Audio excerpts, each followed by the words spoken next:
connected.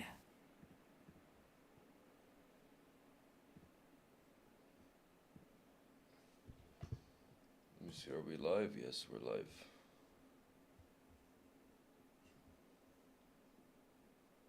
Connected. Even I didn't hear that. Yeah, it's off.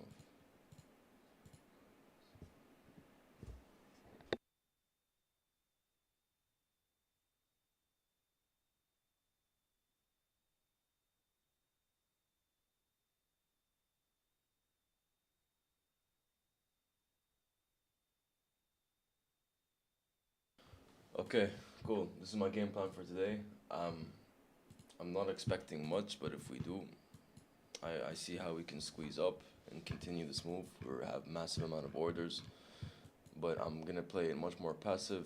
We have a POC over here with a high selling delta. I'm gonna mark that down as an interesting zone. I'm not looking to engage unless we're at our zones of interest.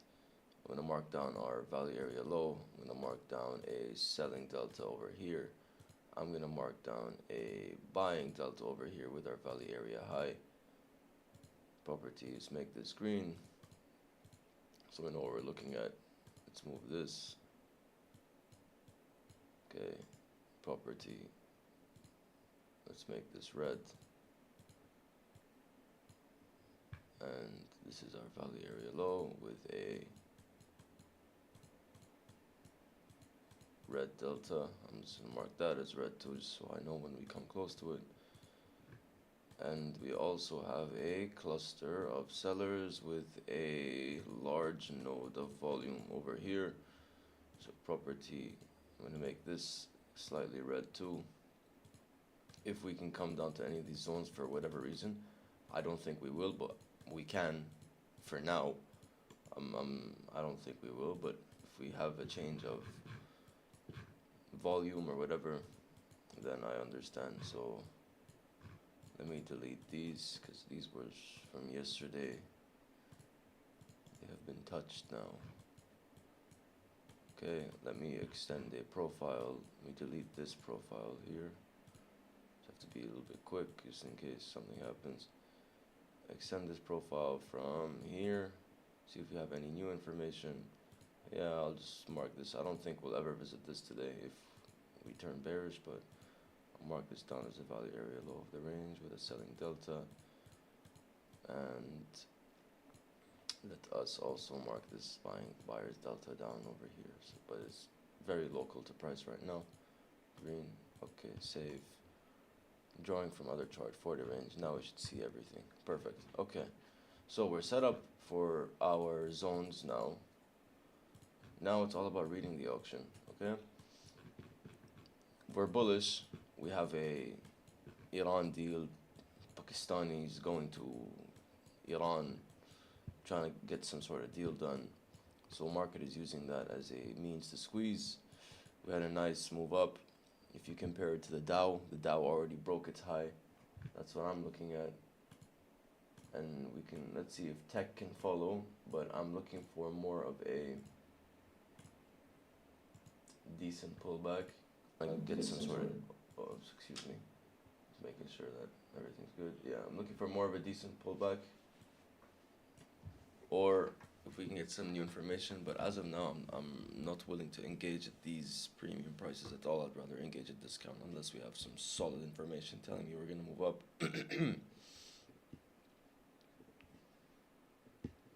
Okay, yeah. Here's our, let me make sure, okay.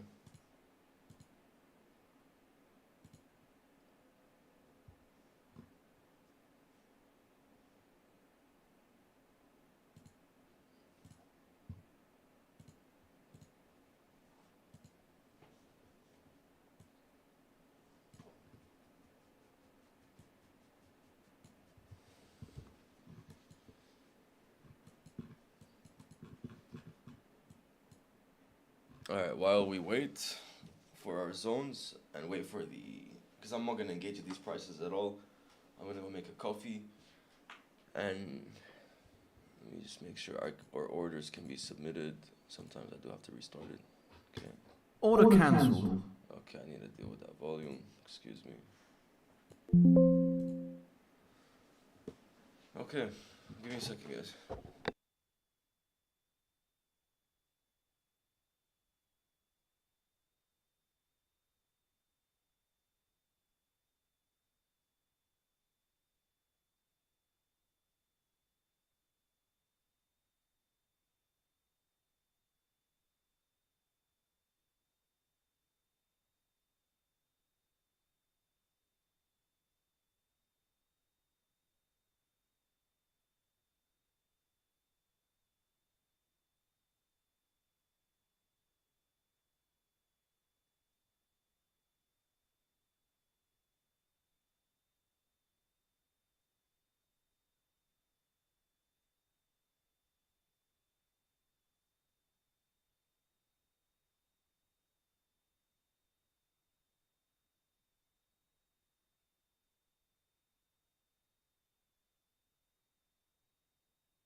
That's very precise. Look at that. Right. Was this at the open? Yeah, this was at the open. Absorption of 90 contracts. You come back down to this delta, which is also our value area high. Absorption of 62 contracts. Reclamation of this 127. But now we're testing this 160 contract buyer got absorbed. Too too early for me to take any executions, but I'm going to do my best to try to keep this short. If we have to sit here for 4 hours because the price action is just beautiful and we're in a trending day, we're gonna do it, right? As a trader, you get to choose your hours, but if you're as hungry as I am in terms of wanting to make it happen, you have no problem sitting and extracting every opportunity, because in the end of the day, I'm a trader, but I enjoy this. I enjoy reading the auction no matter what, whether I'm winning or losing, whether I'm tired or not. The only time you'll see me end the stream early, like yesterday, was a 1 hour stream, but it was our most profitable stream if I'm not mistaken. Um, is if I actually have something to do, and unfortunately, I did.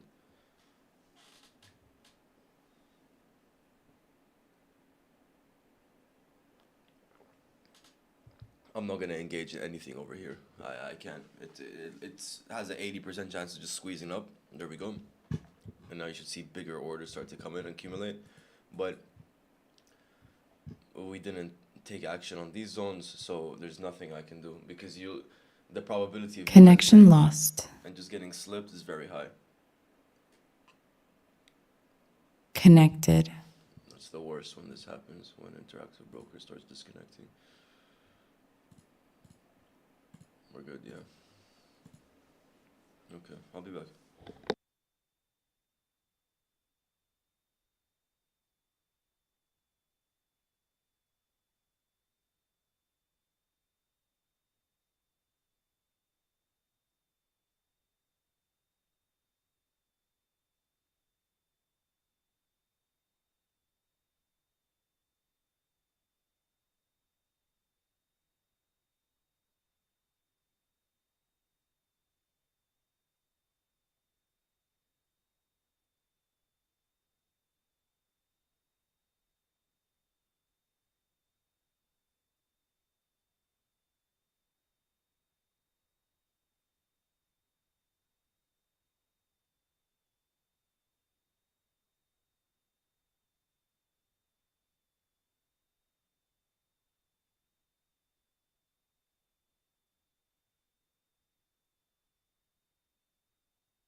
Okay, this is nice because you see how this buyer tried to come in at the same cluster of these two buyers at the open, and they're not showing result, and the seller also comes in, starts to engulf this buyer. So if sellers can accelerate through this zone, maybe we can start getting a discounted buy.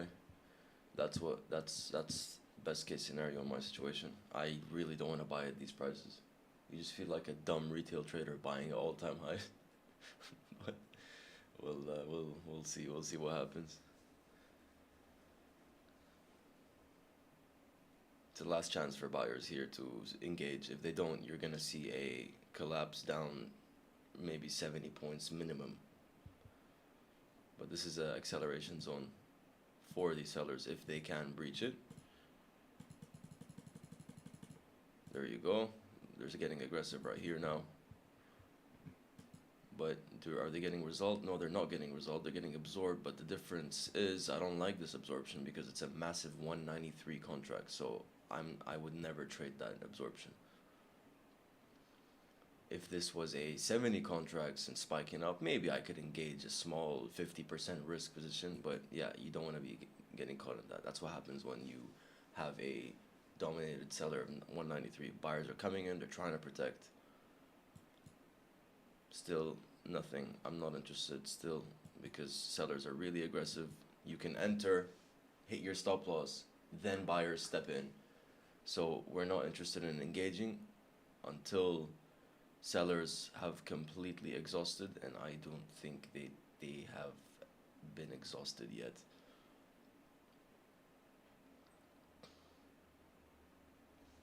Because if you're gonna read it in terms of an auction, now these sellers who came in much more aggressively than in the opening minutes, these sellers are trapped, the 90 and the 86. So the sellers that came in aggressively are going to want to accelerate price and breach these sellers to give them a sense of reward. And then maybe we can look to position. Because if these sellers have success after these sellers come in, if of course they push price down, we're going to plummet aggressively. And then maybe we can go into balance, or we can just find a premium price. Sorry, a discounted price for buys. Okay, so now it's a seller reload level, it's no longer an acceleration zone.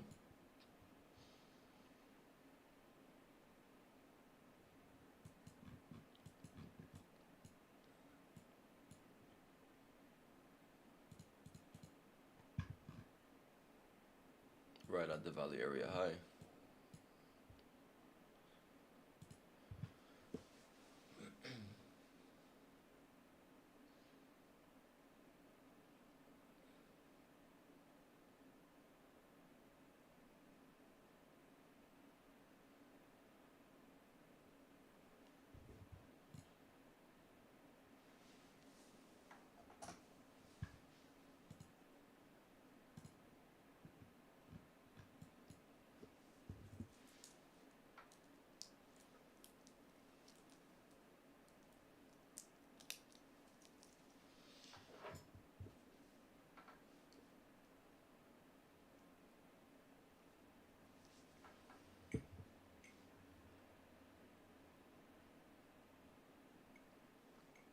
Oh, we have a 5-minute candle closure of 15. Let me see. Massive selling delta. Sellers trying to take control.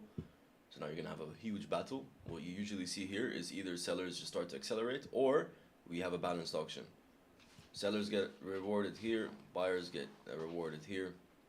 So now you start to ping pong between these two zones until something changes. But what I expect with a lower probability is for price to continue squeezing. I don't expect that for now, at least for another 5 minutes.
Yeah, I think we're gonna be very patient in terms of execution because we have a high degree of probability of entering a balanced auction after this minor squeeze and our 0.5%, if I'm not mistaken, move up pre-market. So this was our open here, opening price, moved up, rebalance, and yeah, from here, let's just measure it. 0.7%, yeah, very high degree probability of having a balanced auction now, but I don't expect us to squeeze or move up just yet. So the fact that we have a higher probability of being range bound, we can take advantage of that by only taking setups at the lower end of the range. That's one thing I can think about. Or if the micro environment starts shifting, then we can enter momentum trend following trades.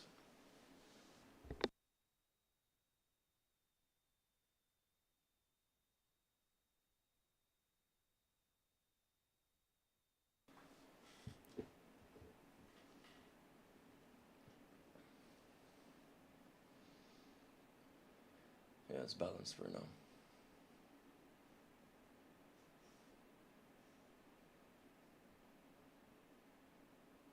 Sellers really trying to push price down. I think they will succeed. Give it 2 minutes. I think they succeed. They push price down at minimum from to these massive buyers over here.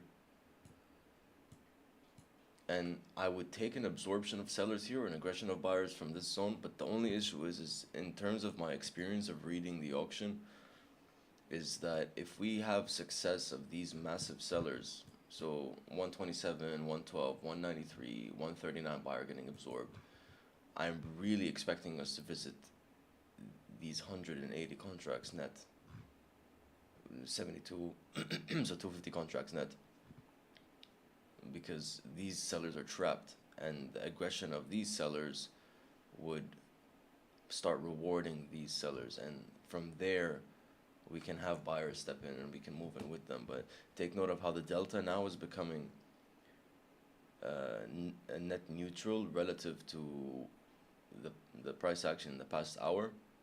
It's flat, but the price hasn't materialized. It just shows me sellers are really trying to get aggressive. So you guys know, if you've watched the other lives, I would love to take an absorption of this seller. The seller came in, price moved up, but I'm not interested because of our ability to read the auction. So this would be a buy stop above here, stop loss under this seller, 62, but I'm not taking that because I understand the significance of these sellers interacting with the auction and what their intentions are relative to the previous trapped sellers. So now the delta broke the lows, but the price hasn't. So this can mean one of two things. Either buyers are stepping in to protect price and stop it from capitulating, or we're going to have a serious aggression and an increase in the speed of tape where the buy side of the orders in the book start to exhaust. They start to capitulate, remove their orders, and sellers just dominate the market until buyers can re-engage at a premium price and sellers start to take their profits.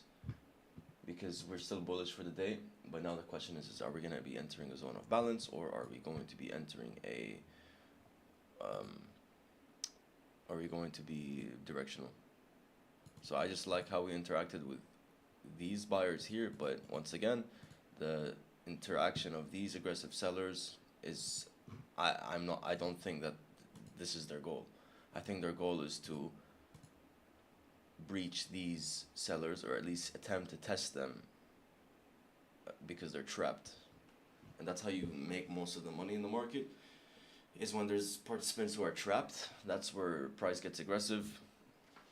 If you guys have seen my other lives, you know I'm very aggressive with putting my stop loss to break even. So knowing that, there's no need to pay unnecessary commission, there's no need to force a trade because of that. So for now, I want to see us test or breach that zone unless something changes and we have new information. but we can sit and wait for that to happen. We have 7 minutes until our opening range is formed, and we can decide from there what will happen, but we're just going to be more conservative considering it's a Friday and volatility might be dulled down until the end of the regular trading hours session. It's usually what I see happens, or they get aggressive during the close to the closing hours, 2 hours, and then they have some sort of rebalance and the market closes.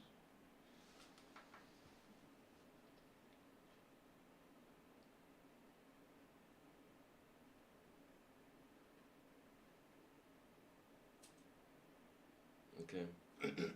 I like this here, but it just doesn't align with my analysis, so I'm not going to take any trades.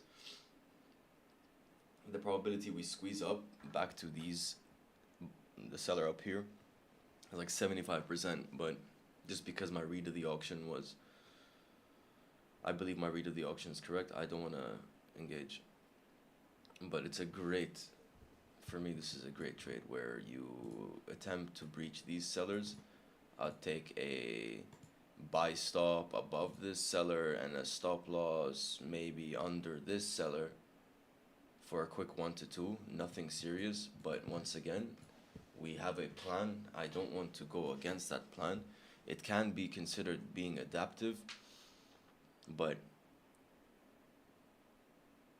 it's not. It's just my instinct. I really want to see us interact with these sellers. That's more of a dominant force in this type of market condition, where these massive sellers come in and their goal. I always ask myself, what are they doing? What did they get rewarded? And what's their goal? What would I do if I was this massive cluster of sellers who absorb these buyers? I'd want to visit these trap sellers and give them confidence to re-engage. So it's just that I'm battling between these two forces, but in the end of the day, I would have loved to take a squeeze up because it has a high degree of probability of squeezing from here. Not high, but it's a trade, right? And if a trade has more than a 51% chance of winning, I'd love to take that trade. That's just the way I operate because I believe in longevity. Maybe not with the full risk, but once again, I'm not going to repeat it. You know, let's just wait and see.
Okay, let me just go over our delta on the 5-minute close. So we had one candle, red delta, red delta, red delta. Buyers attempted here.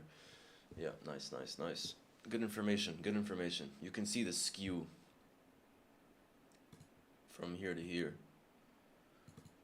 Much more aggression of the sellers, okay, but not that much reward as the buyers when they attempted. The contracts are even higher too. That's why I was saying that we can enter a zone of balance if the sellers don't get rewarded and the buyers are attempting to hold price, or we can go down, but I'm not expecting us to continue. And we said, yeah, we can squeeze if you breach the zone, but for a quick 1-1, 1-2, stop loss under the 68 seller, so that would be maximum visiting this top buyer and seller over here.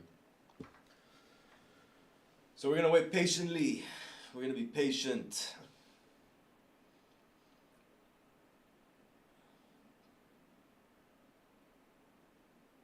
Up, down, down.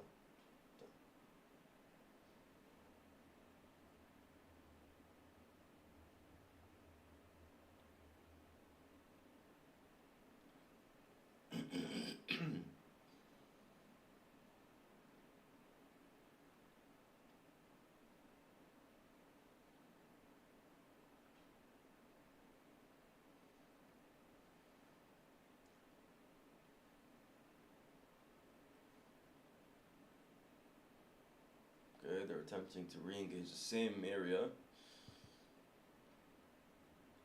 The reason this is an interesting area is because look at these sellers here. They accelerate. Oh, wow. The buyers know, so the reason, I'll just finish it. The sellers came in here and initially pushed price down, and if we breach these sellers and give a chance for these buyers to re-engage by revisiting the same price, now you can expect them to re-engage and push price up. But no way in hell would I engage here anymore, right? No way. Look at this. I don't know if somebody said something. Looks like they did. Probably Trump or Mark Rubio or something like that. No, we have a UMISH revision. Let me check that. Revised UMISH consumer sentiment 48.8. Yeah, I never pay attention to that. University of Michigan, bro. Come on, man. Cool, maybe that's the volatility we needed. Okay, let's stay focused for now. Not like I'm gonna engage, but if I am interested in anything, it's actually sells here. I'm not interested in buys anymore until we revisit way lower or interact with these sellers here. Trap buyers, rewarded sellers, they're using this as an opportunity to reload. Now you should see an acceleration to the downside. If these buyers fail here, which I think they likely will, you should see a and then you interact with these sellers here. But it's not, I mean, I can, but I wouldn't want to take full risk. But I think by the time I change the number, it's gonna already move down. Yeah, I would have taken like a sell stop and a stop loss above these buyers here, but not interested. Not interested anymore. I knew as soon as I take my hands off my mouse, you lose the opportunity to enter, so just don't enter it at all. So we'll just wait. Yeah, I would have been stop loss break even anyways. Yeah, guys, it's not worth it. It's not worth it at all. But I do think we're gonna continue. But in terms of risk management and my style of managing risk, it wasn't worth it. Okay, look at this delta just completely collapse and price still hasn't. This is how you know. Yeah, there you go. There you go. Okay. So same idea as up here. Yeah, I would take this absorption, but look at the size of this contract.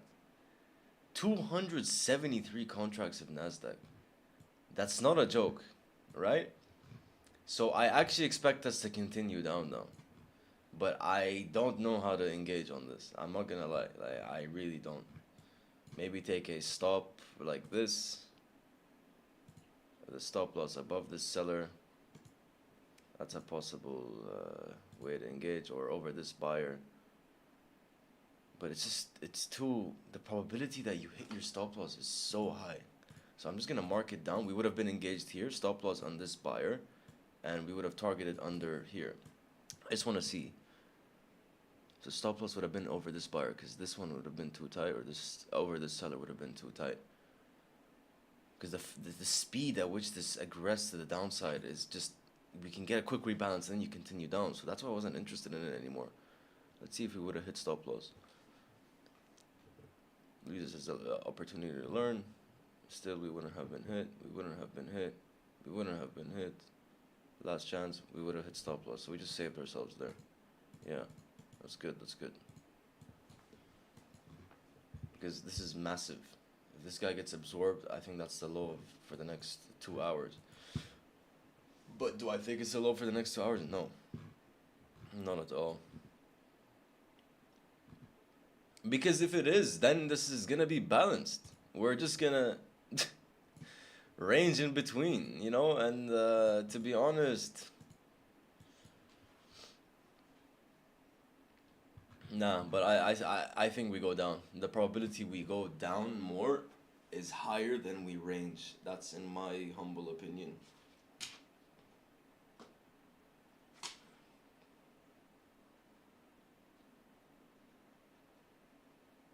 Why? Just because the size of that contract.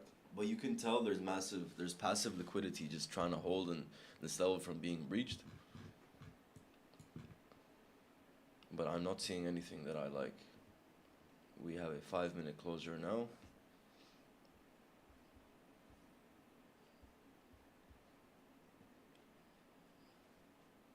Yeah, guys, I think we completely accelerate to the downside. This is not looking good. Look how buyers are attempting to hold this area, but there's no response from price. So this is giving sellers the confidence to say, hey, buyers are trying to hold this level, but they're not succeeding at all. Let's get aggressive one more time. Right? You can tell that there's buyers trying to hold the area. So, but sellers know that the buyers are getting weaker. So as soon as we close under these, a minute candle under these sellers, now sellers have such much more confidence to accelerate price to the downside. But we're still aware of the idea that buyers want to defend price from capitulating. A small capitulation, I'm talking minor for a session. And then from there we can engage in buys again, because yes, price is rebalancing, but we're still bullish. No matter what I say, no matter what I want to do in terms of reading the auction from the sell side, we know we're bullish, but we can understand that the sellers are not done, right? So I would take a sell, but I'd rather just wait. I'm just feeling if I enter a sell, just based on what I know and what I see, is that we're gonna get stopped out and price will run. Just in the way I like to manage risk, if you guys have seen my lives, then you'll understand. But we broke the range lows now. Let me just turn on this so I can see what's going on.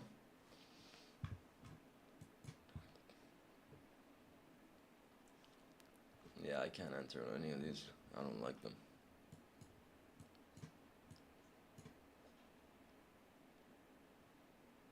See, buyers are trying to protect, but sellers are willing to aggress at a premium price.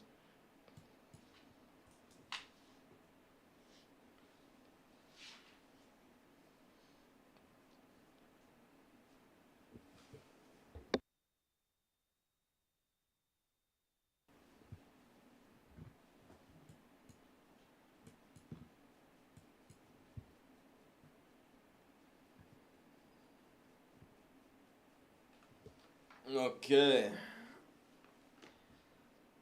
It's gonna be more of a patient style day. I'm not interested in being aggressive here. But we're reading the auction perfectly, you know. But reading and doing analysis is one thing to trading. That's why all these gurus on Twitter, YouTube, this is where they feel their best, you know, where they take a fake account, fake money, demo money. They take a prop firm, although they have money to trade a live account because they're scared to lose. They're scared to risk their actual money. So what they do is they just give you analysis. But I'm telling you, I cannot engage here. I'm telling you, even though I'm reading the auction perfectly, it's not enough. Because this is my actual money. This is not a prop firm's money. This is not a demo account. This is nothing like that. This is the anatomy of this trading online life that I want to break. That this is the reality of it. If you're risking real capital, real money on a real broker, not some CFD broker in Cyprus or wherever, Bahamas or some island, Curacao, some prop firm. That, then you know that I'm not gonna just engage randomly.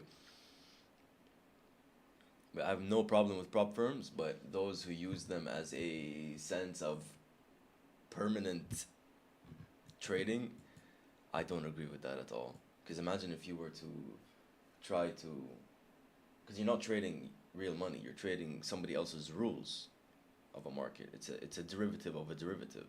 So you're cutting yourself too far from the source, and now you become successful, you start making money, and they tell you, hey, nah, sorry, we can't pay you out.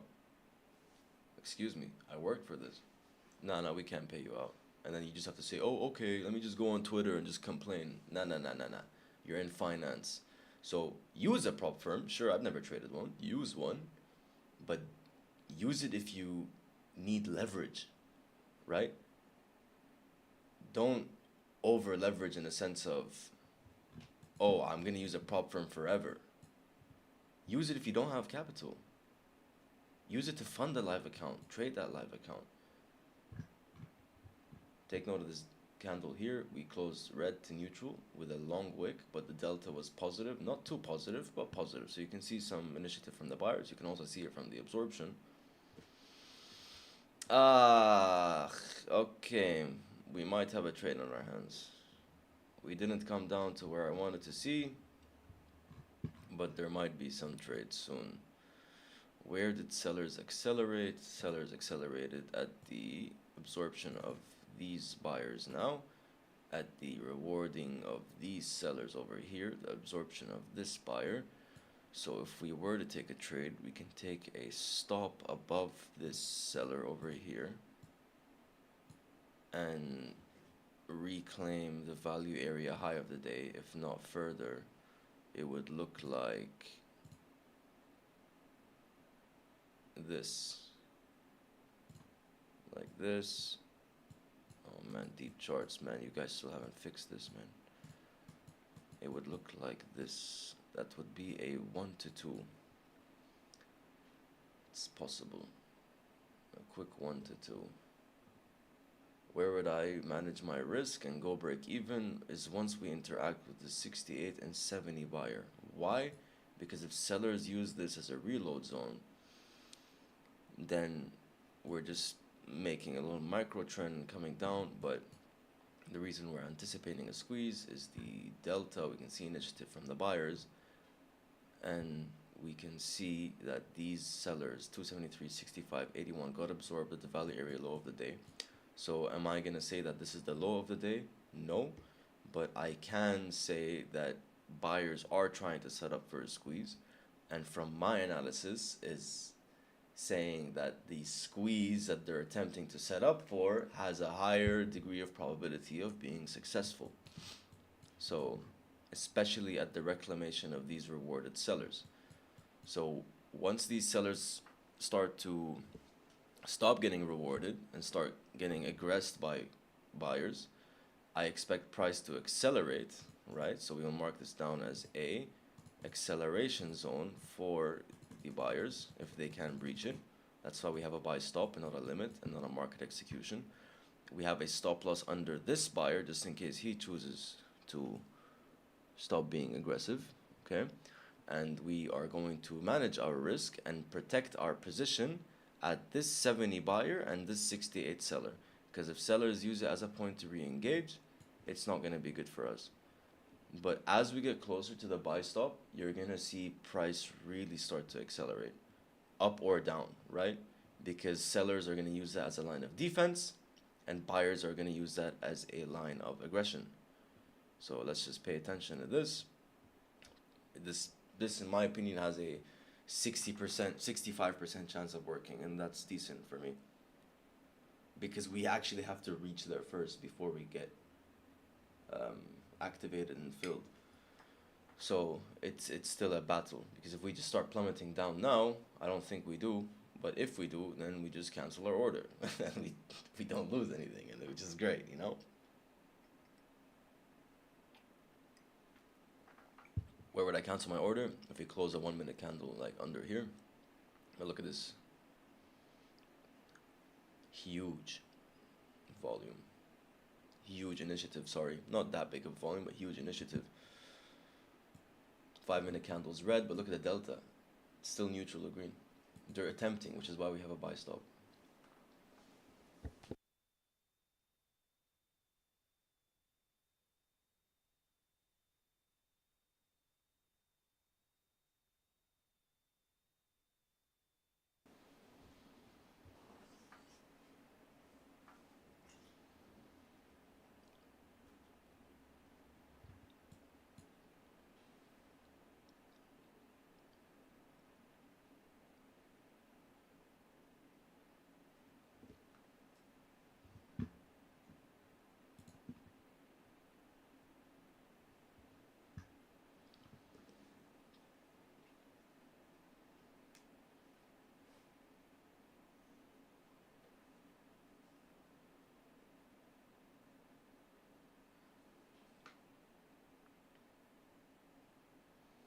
Okay, 5 minute candle closure.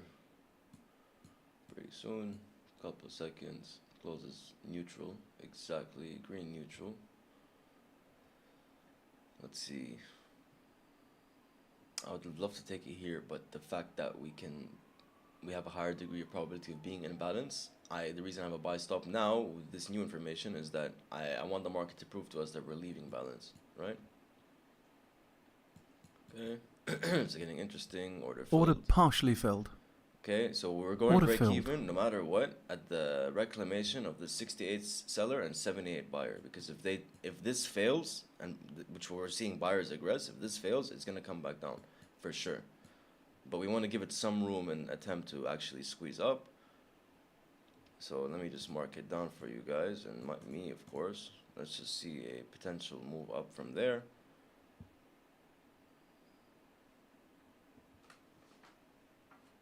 Yeah, it's gonna get very aggressive. Look, now we're interacting with these buyers again. We close the candle, big wick. Last chance for these buyers to engage from this seller. Personally, I think they do it. I think they squeeze it at this candle here. Let's see if I'm right or wrong.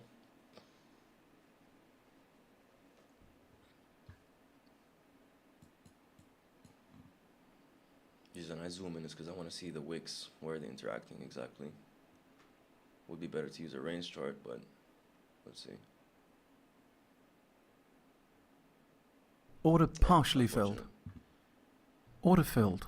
So, Order buyers cancelled. attempted. We saw the attempt, but sellers aggressed once again. Let's see how we can re-engage off of this. It goes back to my previous idea that if we are in balance here, I want the market to prove to us that we're leaving balance, and this wasn't enough of proof, you know?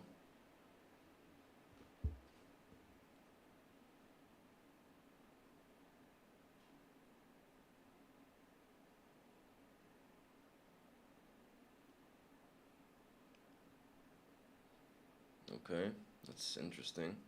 Maybe it's this candle, but I don't want to re-engage on it anymore.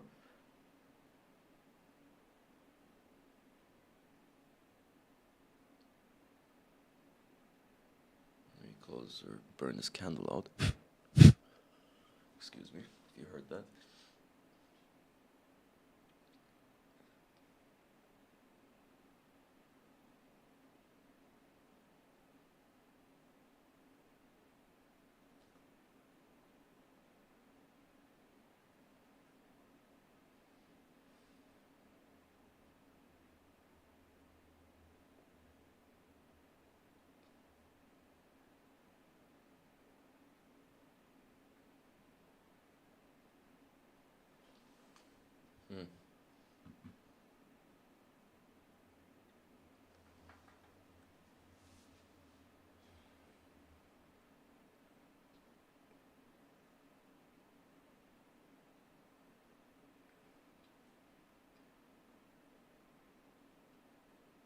Because look at this 5 minute short. Oh, okay, I was just about to highlight how the delta can start moving down, but this is like a B shape where you go here, you compress aggressively, and now we can really accelerate.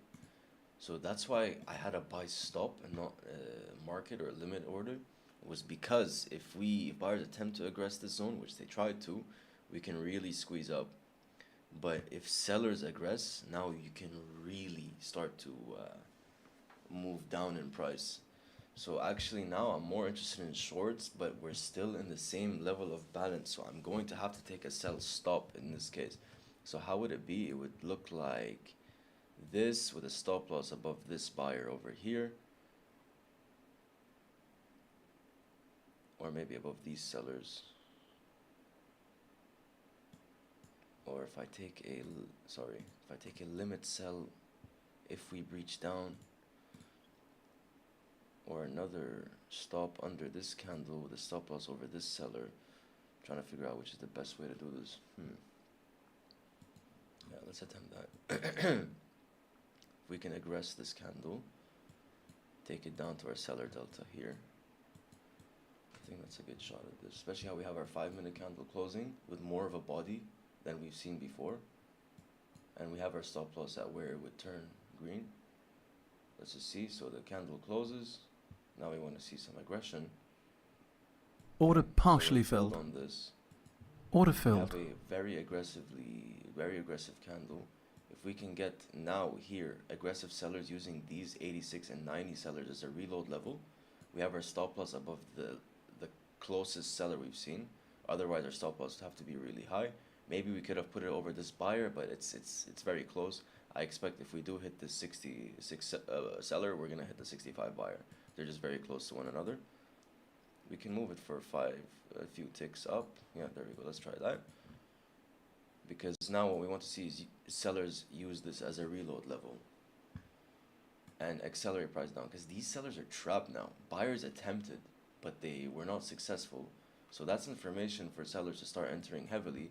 I like how this 5 minute candle closed, and that's why I entered my sell stop close to the candle closure, because it's the first time we close a candle with a body like this, and we can see the initiative and the volume from this huge candle, which is where these sellers got trapped.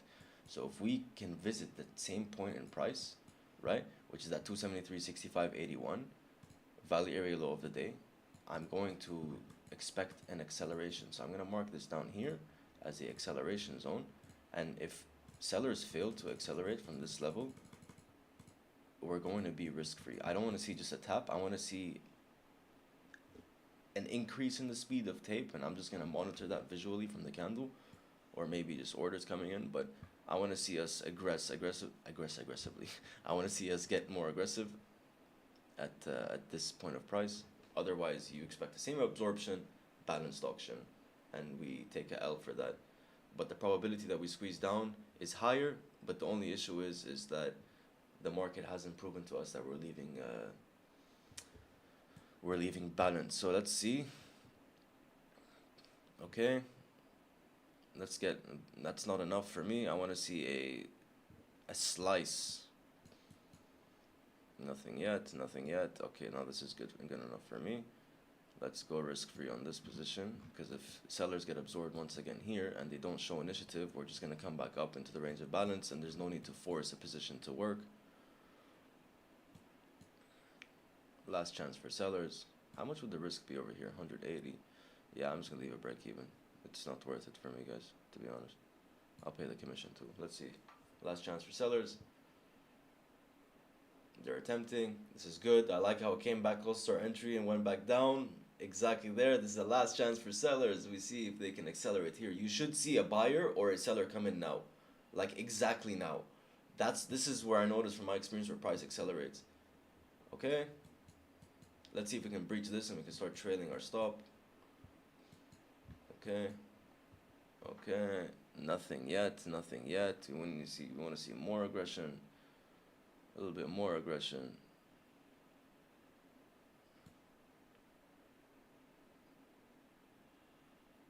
I want to see a slice and I can move my stop loss here. I'm gonna secure some commission. Just do that. Secure 130. Why not? Take something out. And if we get a slice down from here exactly now, I'm gonna move my stop loss to this 81 seller. Because this is where I expect sellers to completely get aggressive, but I'm not seeing that, which is odd. Because we might be entering some balance. Okay, I secure here. I secure 450. Okay, sellers get aggressive. We want to see them be rewarded. This guy's not getting rewarded. I secure 500. No, let's leave it. It's not that much of a difference. Let's give the seller some room to accelerate price. Last chance, last chance, last chance.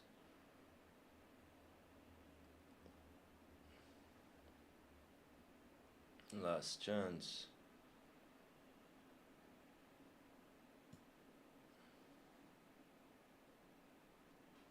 Okay. Yeah, now we squeeze up. It's obvious. It's obvious. It's too much of an engulfing candle. Let's put it right at our acceleration zone. Yeah, I'm not willing to give half of that back. It didn't take us out yet. Wow. Yeah, right here. Let's see. We're one tick away. Let's see if they can do it. Okay, the candle closed. Let's see if this can engulf, but the probability is really low of us engulfing that previous green candle we just closed. It was also a 5-minute closure. I'll keep that in mind. Right Order here. partially filled. So we're out of that one. Order filled. So now we're break even for the day. Order cancelled. -1R, +1R. Good read of the auction. Unfortunately we couldn't get that acceleration into our zone, so we're just gonna wait. Nothing I can do now, guys. This is a boring auction. It's nice to read. I enjoy it, but it's a bit boring. A bit boring. You know.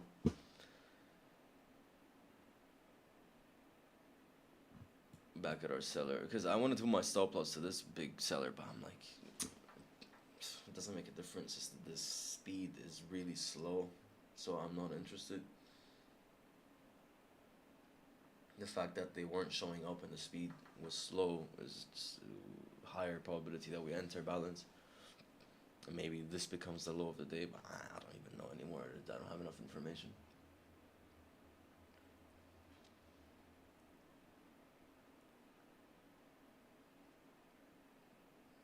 Okay, we're interacting with the range low of the 30-minute opening range.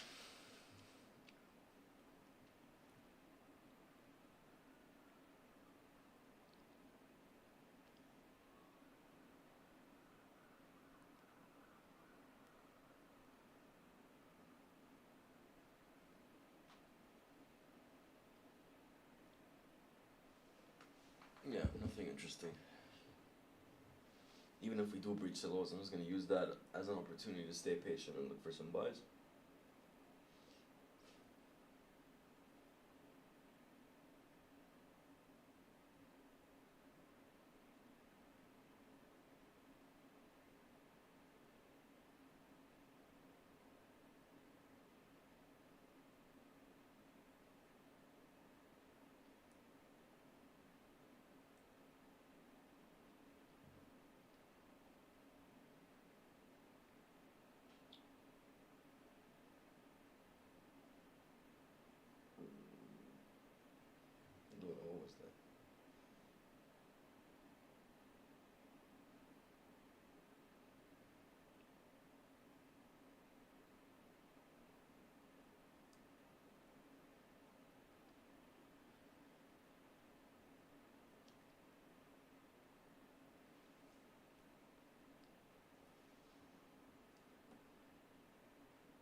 balance, pure balance.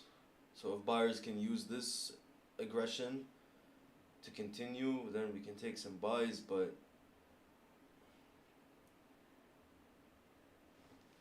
it's gonna remove our seller acceleration zone because I don't know if we're gonna visit it again, but I will actually extend this over here. I will delete, actually I'll keep this over here because we can still take the same trade. It's still valid.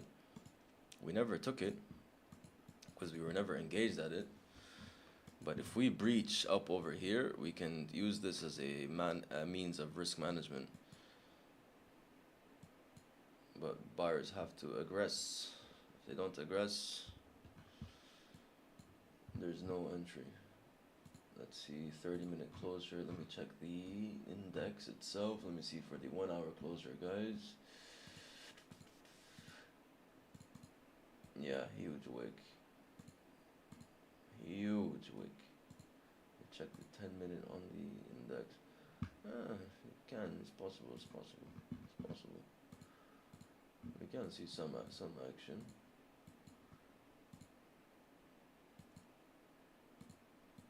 Okay.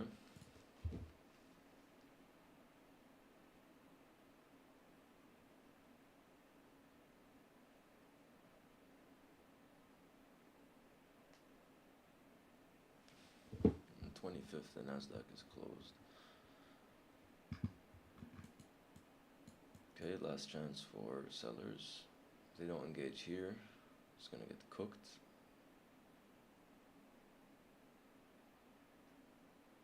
Okay. What's up, Danny? Good, bro. We took 2 trades so far. Show historical orders right here. Took a buy from here, and we got stopped out before we could have moved break even. But then we took a sell. We were floating 2R, but then we got stopped out for 1R. So we're just basically down commission break even. Nothing serious. It's a boring auction, I'm not gonna lie, but we've read it pretty well. If you've been here or if you just tuned in, we've been reading it pretty well. I'm looking for buys above this green horizontal area for buyers to squeeze. Basically take the same trade. I thought we didn't take it, but I just remember now we did. To take the same exact trade, but only if we have some information that buyers are gonna get aggressive. Show historical orders. Remove this for now,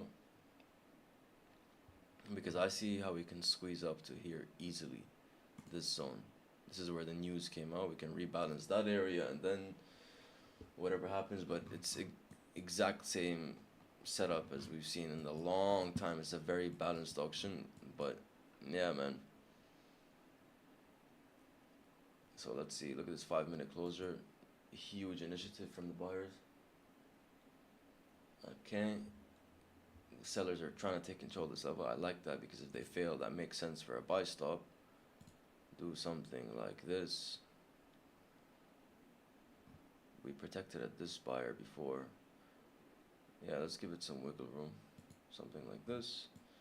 And we will take profit at maybe at this high or above, but let's just keep it here for now just in case we squeeze.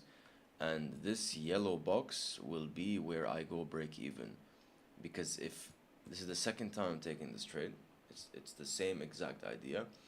If buyers fail to step up above this zone and we reach this absorbed buyer, this rewarded seller, this rewarded seller, these rewarded sellers, then there's no way we continue up, because buyers have to aggress here, and that's why it's a buy Order stop. So partially we got filled. I like this 1-minute closure. Order It means filled. we can really accelerate in the next minute. Like, I'm talking like right now. The fact that we closed this deep in the zone where this 226 contract, 132 contract came in, it just shows me that in the next couple of seconds we can just squeeze up. This is where sellers lose their steam. This is where sellers lose their confidence. So let's see if we can materialize that. I can't go break even or lower the risk until we interact with this zone. It's the same trade we took previously, but now the fact that we came all the way back down and we know sellers have less steam, it gives more confidence for buyers. So we're going to take it with them. This stop loss, it's not the best stop loss because it's close, but the fact that we had some steam lose some steam from the sellers. They tried to breach. We took a short with them, but they weren't successful. And now buyers have more confidence to enter here. So let's see. This candle's gonna close now. I'm not liking that little rejection. 123. Okay, now I go break even because if this buyer fails, then we're completely screwed. Let's see what happens. I thought we got filled there for a second. Order Yeah. partially filled. So that buyer got absorbed. Order filled. That's huge information. Order cancelled. That's huge information. But exactly what we thought, where the buyers have to aggress this zone where these sellers came in initially and this buyer got absorbed. Because if they don't, it's going to get very aggressive to the downside. So let's see if they can protect this level. I can take a buy stop like this. It can be a trade idea because look how the delta is still climbing up based on this aggressive buyer.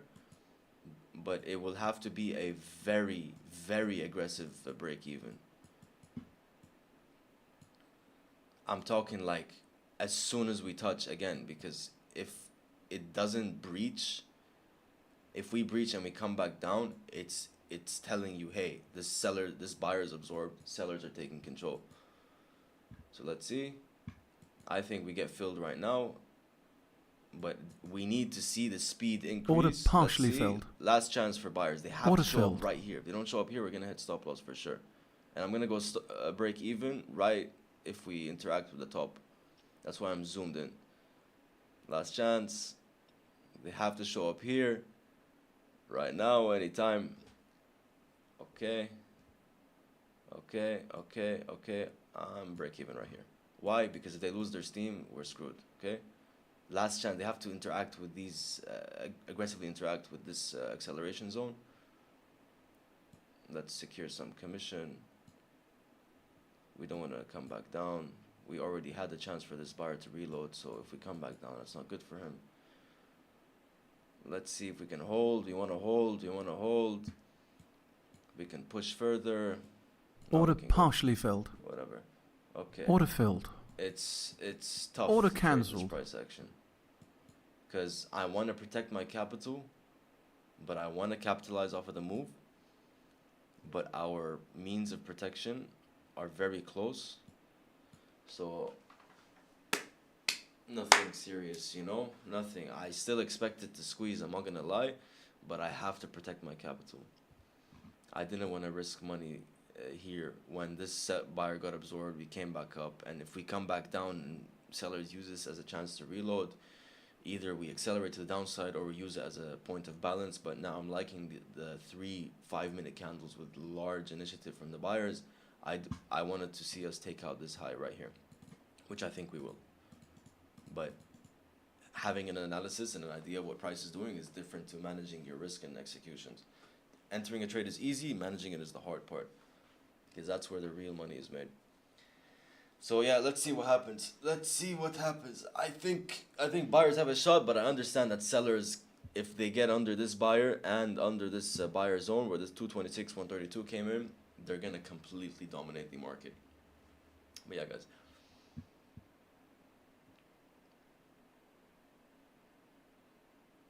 No, unfortunate.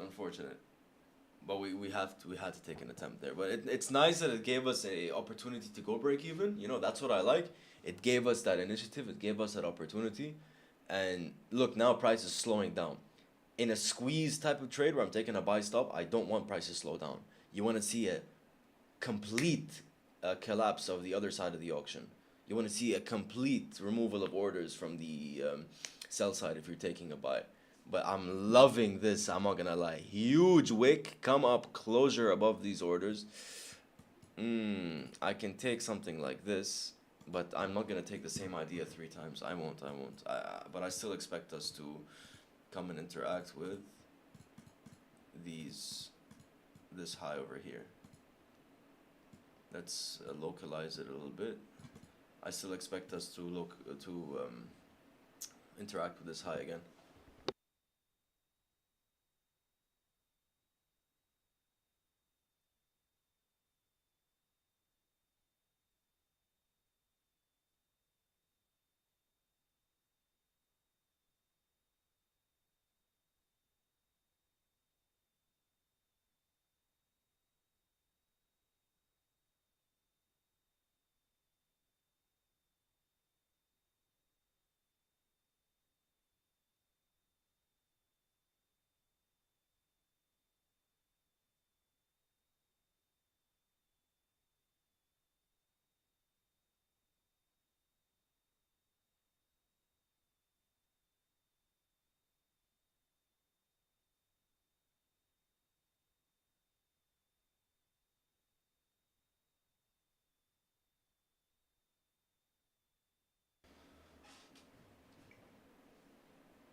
It's very odd.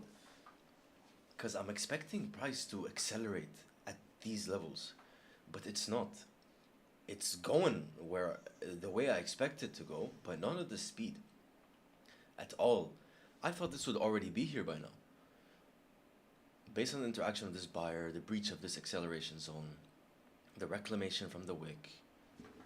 But only thing I can do is watch, because now my read of the auction on the spectrum is I don't know the right words, but I'm just gonna say less, but you guys know what I'm talking about.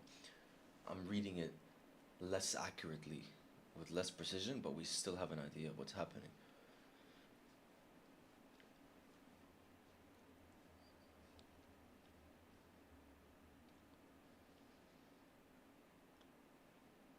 It's a big battle.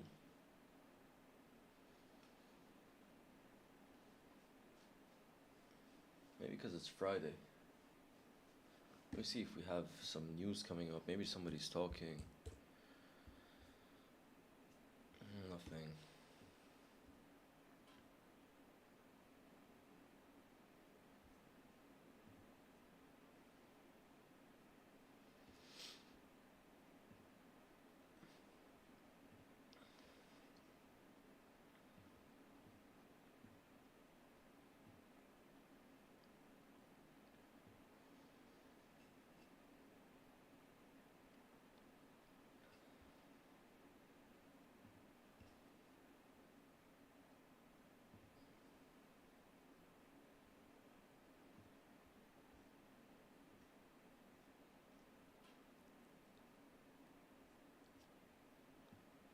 Yeah, this is not the volatility I like. Not at all. Especially with my level of aggression and protecting capital.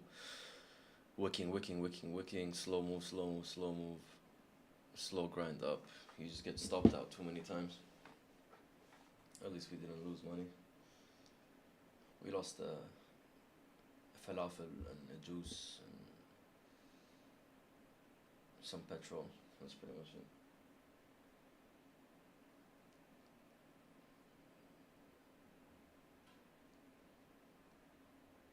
Okay, interesting.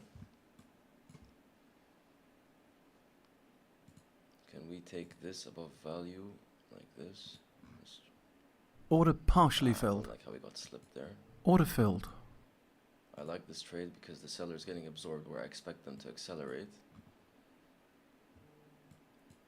And we can go break even once we tap these buyers. But it's the same analysis of it's wicking, which is why my type of aggression, where my stops are tight, are not good in this environment. But it doesn't mean I don't want to attempt it, because I see how we can squeeze. Yeah, the seller got rewarded initially. Order partially filled. But the fact that it's at the Order point filled. of price where I expected price to accelerate Order cancelled. is it's good for me. But for now, I have info that this seller is getting rewarded at the value area high of the day. Let's just keep that in mind for now.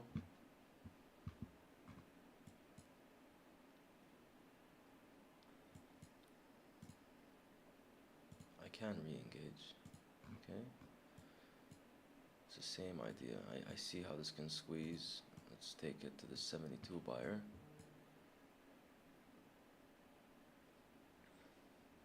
It'll be my last attempt at this trade. If we get filled, of course. Order partially filled. Okay, we got filled. Order filled. If this seller does reloads, then we're wrong. But this is going to be a very quick break even. I want to see us interact right here. Not yet, not yet, not yet, not yet. No. Buyers have to step in right now, right here. If they don't, we're going to get stopped out. Order Okay. partially filled. Cool. Order filled. Order cancelled. That the price would accelerate to the downside if the buyers didn't show up here, but yeah, we would have been break even there for sure. Let's see. Yeah, so we would have been stopped out if we managed risk differently. Let's wait for some new information.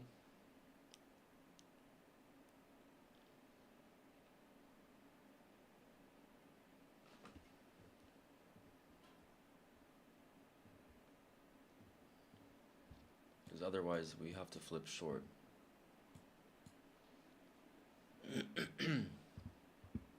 Five minute volume is coming down on these candles.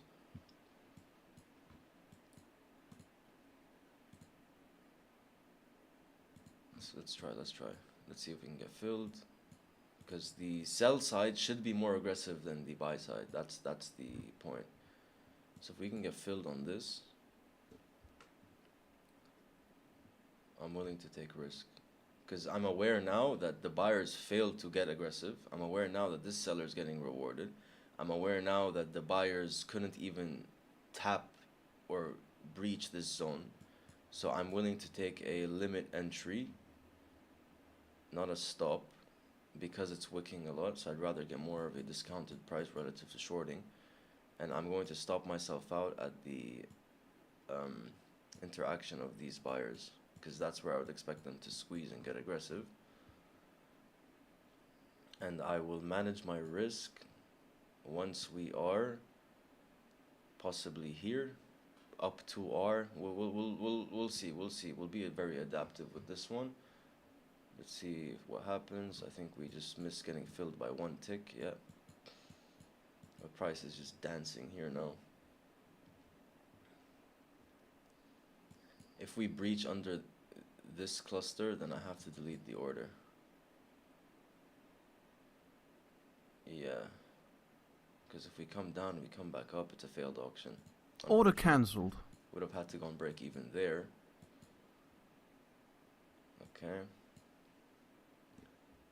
Sellers are attempting. I'd love to take a buy here, but it just doesn't make sense because I'm expecting these sellers to accelerate price to this 123. It's not enough. It's not enough info.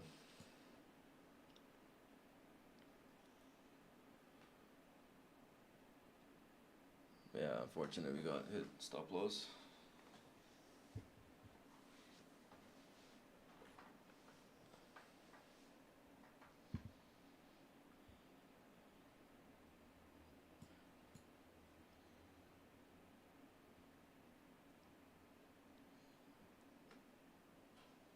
Okay, interesting.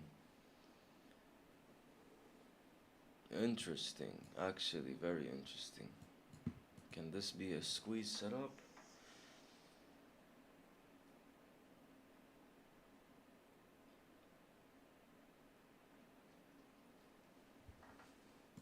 Something like this. Order partially filled. Order filled. Interact with this zone again. I don't want us to go under these sellers here, because this is where price is reclaiming. It's getting aggressive over 127, 88, 64. This is where I expect the speed of tape to start increasing. And if we can breach this high and enter this seller reload level, and buyers aggress that seller reload level, which they failed to aggress, but they're passively aggressing here, then we can go break even. Not enough, not enough. We need more. It has to happen now. If not, we get hit break even. I have to go break even here, because if this buyer gets absorbed, we're not gonna be rewarded. Order partially filled. Yeah, but what has been happening the whole Order day filled. is we get break even, and then after Order cancelled. which is why I'm saying that this environment for my style of aggression it doesn't work that well. So I'm gonna have to be way more conservative now, because what we've seen happen multiple times is that, like, if we go to historical orders, we took a buy here, this buyer comes in, aggression, and then it moves up. We took a buy here above him again, it wicks, and then it goes up. We took a buy here, wicks, goes down, then it moves back up. We took a buy here, or, you know, it wicks, and then the buyer comes in, maybe stays here, and then starts to move up. So yeah, we're reading the auction well, but I have to adapt my means of managing risk, but that's just not the way I trade. So you have to make a decision. Are you going to change the style of managing your risk, or are you just going to say, this is not the environment I want to trade in? I personally like to say, this is not the environment I want to trade in, so you either walk away and call it a day, or you sit and you wait for the auction to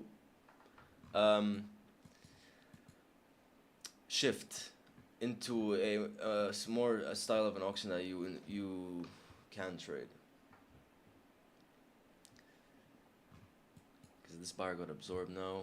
It's possible that sellers will want to take control. Volume is still declining. Looks like a Wi-Fi. We can take a trade. We can take a trade, but it can't be any buys because we just know that this level is so strong for sellers. What I can do is put a stop here and a stop loss above this seller. We can do that.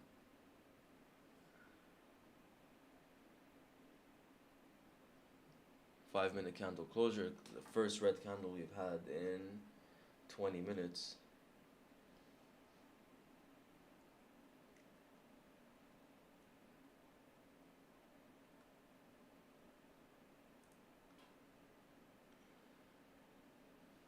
But once again, look at my stop loss, it's so tight. So if price doesn't just completely accelerate to the downside, then we're just gonna hit stop loss, because price has been proving to us that we're really wicking up and down and making those moves within those wick.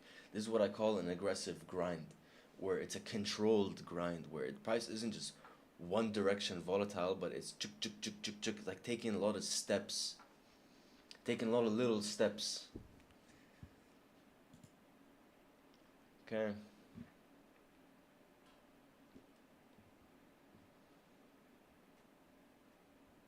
We can take a limit here, but it's not really worth it, I'm not gonna lie, because there's no information saying that we're gonna continue, but there's information saying that this seller got absorbed, this seller got rewarded, this seller got absorbed, this buyer got absorbed. So we can be creating a tiny local cage. So you either have to wait for a break of the cage, which is why we have a stop, or you have to increase the size of your stop loss. But that's not my style.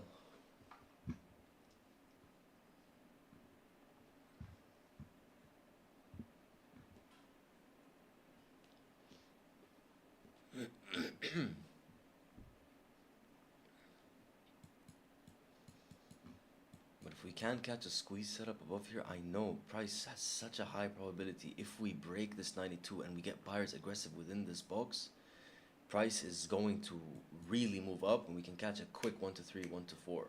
And that's basically what we'll use to call it a day. So it would look like a reclamation of this buyer, stop loss under this seller, but we'd have to make sure we're avoiding any sideways action or large wicks before the move actually happens. So we're going to keep taking the trade until it ends up working. That's a possible way we can engage on it, or we can just wait. A wise decision to do is to wait for London close in an hour and 7 minutes. That's why when I usually notice that the auction starts to shift. But I want to see us leave this cage, either from the buy side or the sell side. Otherwise, it's just an observing type of day.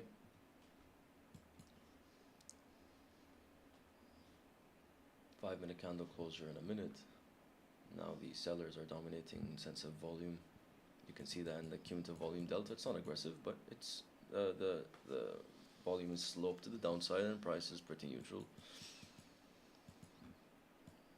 It is a P shape, so buyers can use this point as a discounted price for buying. But we said if we leave the cage like this, put a stop above this seller, but we have to make sure that seller is actually going to accelerate. The probability now is low because the market isn't showing us that.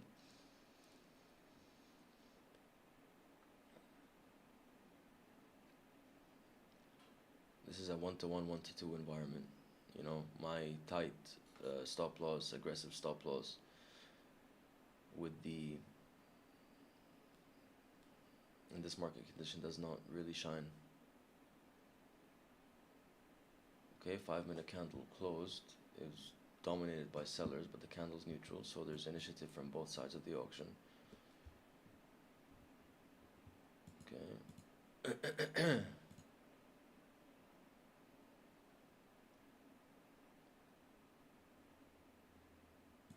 Okay.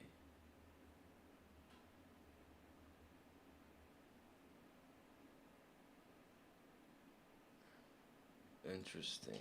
The seller came in and price initially wicked up, Order cancelled. So I will have to do this now. Actually, let me do this and lower the risk. Yes, like that. So I'm going to take a 50% risk on this position. I'm not looking for a home run in this type of environment. So instead of 500, it's going to be around 250. Okay. Order partially filled. Because look at these sellers getting absorbed. If Order we can filled. interact with this buyer again, I doubt that this zone will fail once more. Especially that we have information that these sellers are getting absorbed. And I'll go break even once we have, okay. I'll be break even. Let's see if we can run this one up.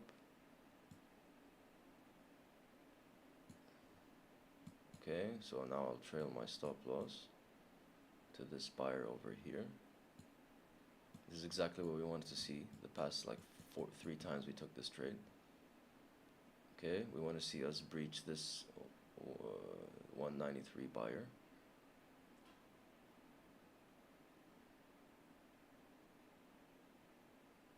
Stop loss is now under this buyer here. Okay, this buyer is getting absorbed. Maybe there's a reload level on this 92 buyer, 139.82 buyers. Candle closes within the range, first we've seen in a while. Let's see if they can reload right here. Last chance for the buyers to expand. If they don't expand here, we're going to be distributing left and right.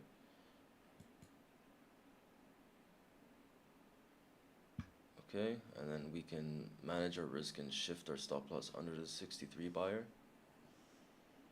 Once we break, if we do break. Okay, last chance for a reload of these buyers. If they don't reload here, we're gonna hit stop loss. $90, I like, it's not even worth it for me to go secure some profit. Let me just put it break even plus commission. I want to see us interact with these sellers. Full position would have been up 1 hour now, but we're up half hour. In terms of our likable risk. Okay, 1 minute candle closure. I'm not liking this closure. Maybe they can come down, wick into this buyer and use it as a reload level. Because if we can squeeze above this buyer, I expect price to go up and then come back down. That's the issue. So instead of trailing the stop loss, I'm just going to market execute out. Just giving them a chance to get aggressive, which is why I'm not pulling my limit above here. Look how the delta hasn't broken the high, but price has. Sellers are trying. It can mean one of two things, that sellers are going to control this level and bring price down, or buyers are going to squeeze once the sellers capitulate and delta can climb and take control of the buy side auction of the book. Okay, okay, yeah. No, still. If I don't want to trail my stop loss, because the fact that we've been wicking so much, I'd rather give 350 back to the market than just hit stop loss and then move up. Because I like how we left the cage and we're interacting with buyers getting rewarded within our zone. So this is where I expect them to continue to get aggressive. So if the buyers can show up even further and break the delta higher, I expect a more aggressive squeeze. We have an hourly candle close in around 30 seconds. So we can interact with the wick of this 5-minute candle here. Not a massive trade, but it's an attempt.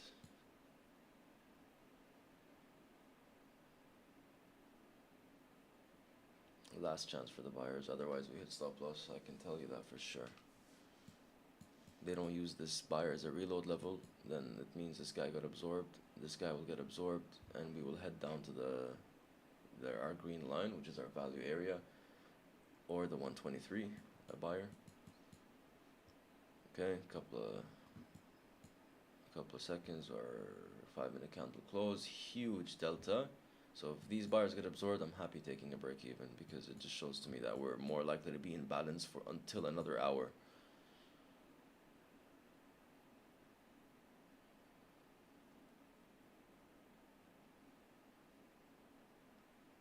Okay. 30-minute candle close, nice. The 1 hour looks nice.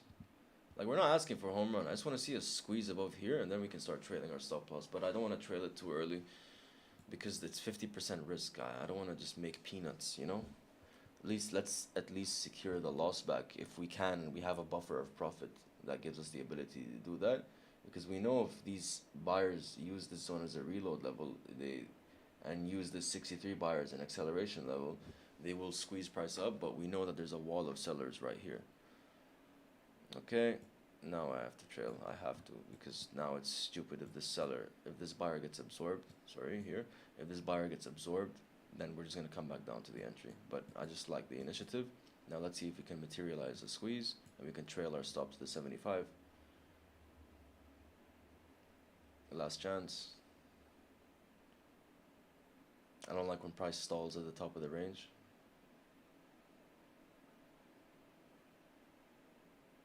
Okay, that's some initiative. I'm gonna secure 450 now. See if they can get a squeeze up.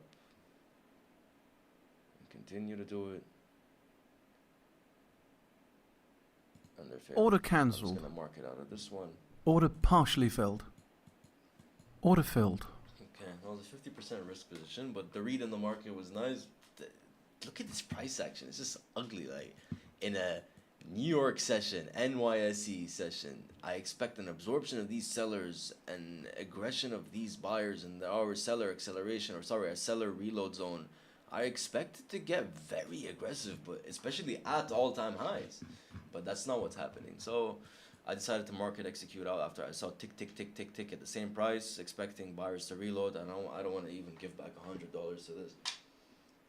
But yeah. Unless we have a seriously nice, beautiful trade, I'm gonna stay put. I'm not gonna do anything until another hour. Why? Because that's when London closes, and that's when I notice a shift in the market. Shift in the auction. It starts to become more trending rather than balanced, but it's too balanced for me now.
Yeah, it's just not one of those days, guys. It's really not. It's not the type of volatility I like. I'm gonna give it another hour to see if we can catch some potential trades, because I really do expect London to shift the auction, because that's what's been happening this past week.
Interesting. That's a big buyer. He's not getting rewarded so far. The tiny seller's getting rewarded.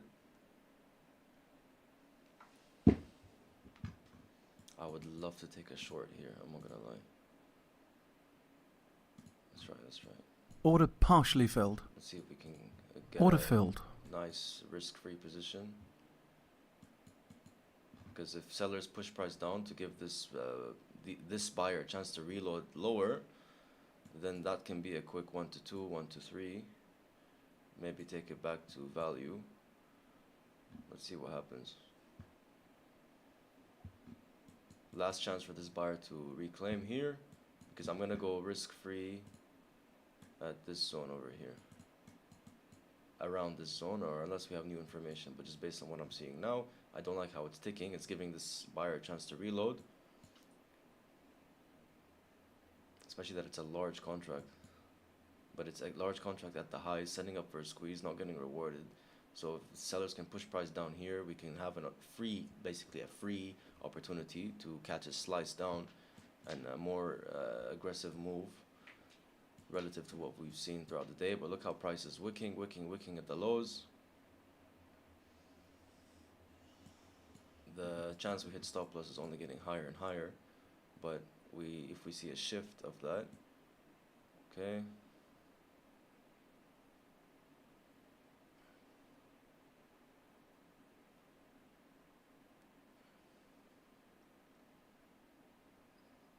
I want to see an acceleration here right now at this price. Don't want to give him a chance to get a buy at a discount. It'll give even more buyers confidence to enter and squeeze the highs. But the reason I took this trade is I don't expect them to squeeze the highs yet. Okay. I don't like how it's wicking so much. I'm just, yeah, guys. I'm gonna leave it, but I think I should have closed it there. Yeah, I should have closed it there. Yeah, now we get stopped out here.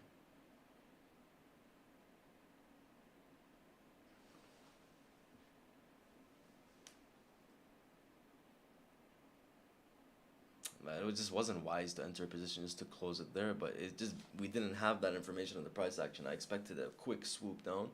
Where's my stop loss? I don't want to let go, so it does something. Okay, I'll let go here. That's where it was. Now I do expect them to squeeze Order the high. partially filled. Yeah. Order Decent filled. attempt, but the Order auction cancelled. is just not how I expected it to go. I expected once we had a breach of these lows to accelerate here, and then we could go break even in case we saw a move like this, but it just came earlier. But based on the fact that I saw all those wicks, it would have been better to just what's it called? To just close it or go risk-free ASAP. But I'll have to look at that one again. That was not a high conviction trade at all. No way. But it was an attempt. I tried to leverage the fact that I'm reading the auction well and that we're entering a zone of balance and that we won't squeeze until London close to enter a quick kind of mean reversion trade back into our red box if we can accelerate to the downside and come back to these trapped sellers, take over these rewarded buyers.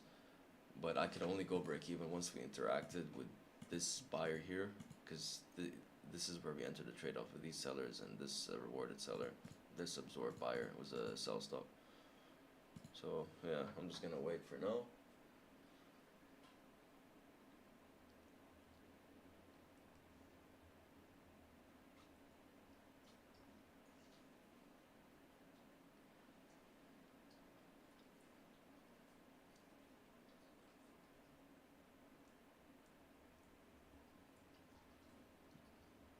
I just liked how there was interaction of both sides of the auction, the sell side aggression and the buy side aggression.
Yeah, I don't think we're gonna take any executions unless we have something like this until London close. Maybe then we can get the mean reversion, or we can get the actual squeeze and leverage that. I think it's gonna be a mean reverting trade. Mean reverting trade closes the median of the range, and then Asia, London on Monday, we expand or consolidate, and then expand into New York session if we don't have any fundamental changes relative to war or whatever that will shift the price action of the indices.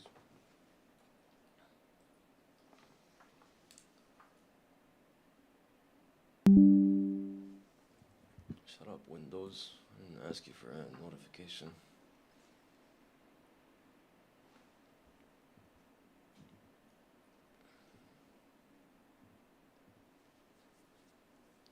One second.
Yeah, that was a well-deserved stop loss.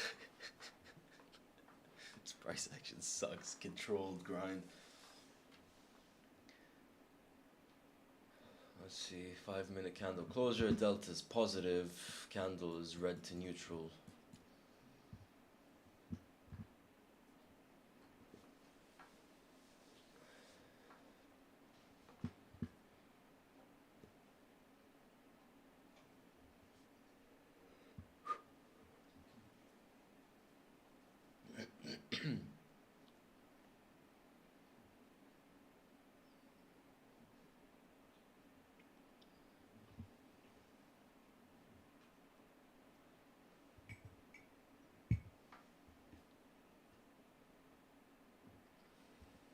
Okay.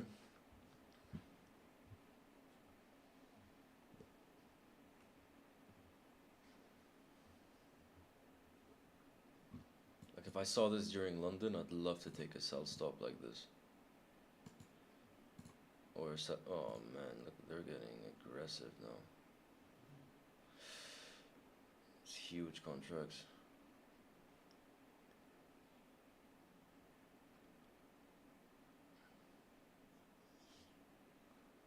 Contemplating taking it. If these sellers get absorbed and this 67 seller re-engages, the 153 buyers capitulate, we can get a nice mean reversion.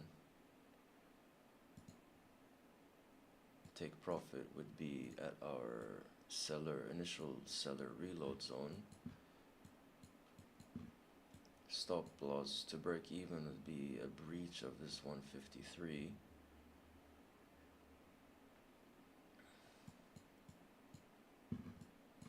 But if these get absorbed, I have to remove. Yeah. Yeah, I have to. Order cancelled.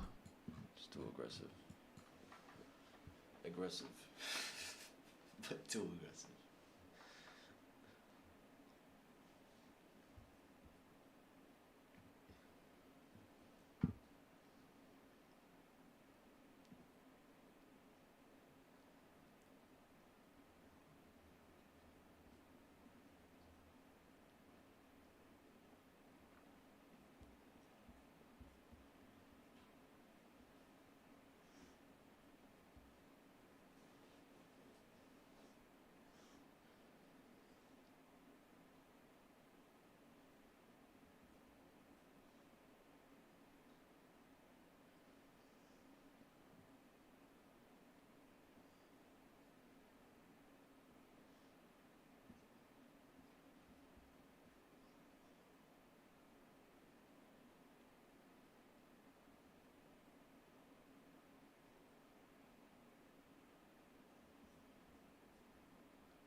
Look how sellers are just trying to suppress price. This buyer's absorbed now.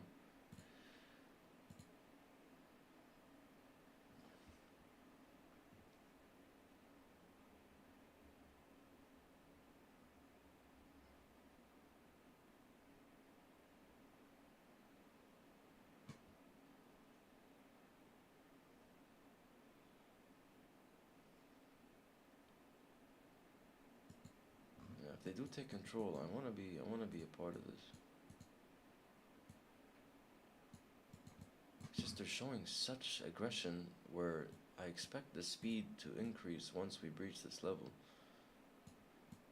The only thing I'm conflicted about is that we're not even close to London close. There's 40 minutes left. Buyer comes in. So now I have to shift this over here and lower the risk because this buyer got absorbed. And if we can get a opportunity to move down from this seller. Order partially filled. Okay, let's see if we get wicked out. Order filled.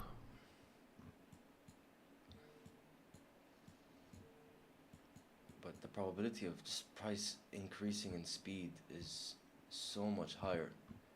Especially the fact that we're seeing all these sellers take aggression and these buyers get absorbed. So that's why I moved the order from here to up here, because this we had new information of this buyer getting absorbed. So unless we squeeze the high, then we're gonna be stopped out for 350. But I like the risk to reward just based on the information that the buyers coming in and getting absorbed, based on the continuous aggression of the sellers. Now this seller initially comes in candle wicks down, so he's getting rewarded. So I'll have to go break even once we tap into here, if we do tap, which is coincides with these wicks over here. Otherwise these cluster of sellers get absorbed and buyers re-engage once we revisit these prices and we get stopped out. I just like the attempt. I really like the attempt. So this will be a seller acceleration zone over here. Right, this, if sellers can interact with that zone and aggressively re-engage. Okay. Then I like the position for a complete rebalance until London close. And then the London close trade is less likely to be a mean reverting and more likely a continuation play. Let's see how we interact with this. Give it some more time.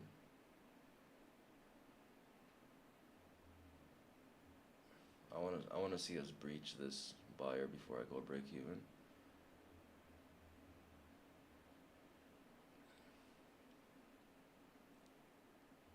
Let's see if sellers can accelerate just one more tick. Yes, now I have to go break even. Why? Because if this buyer re-engages and wicks us up, the probability that we re-engage with these buyers, giving them a chance to get more aggressive, is higher. Once we breach the lows, if we breach the lows, my stop goes into profit. But once again, I just have to be more discretionary and say that a 1-to-1, 1-to-2 in this type of environment is much more healthy until London close. So I'm just going to keep that in mind. So right now we're up like 1.5 R because we risked 350, not 500. I don't like how price is wicking on this buyer. I like how we have a 5-minute candle closure in a minute. So if this candle can close bearish, okay. This candle can close bearish, then it's good for us. Otherwise, let's just see what happens. Because maybe sellers can reload. Okay, I can see some reload. Okay, if we accelerate under this wick here, so I'm going to shift our zone like this. If we can accelerate under here, then I'm going to move my stop into profit. Because look at the 5 minutes bearish, but there's still buyer initiative. Okay. Not yet.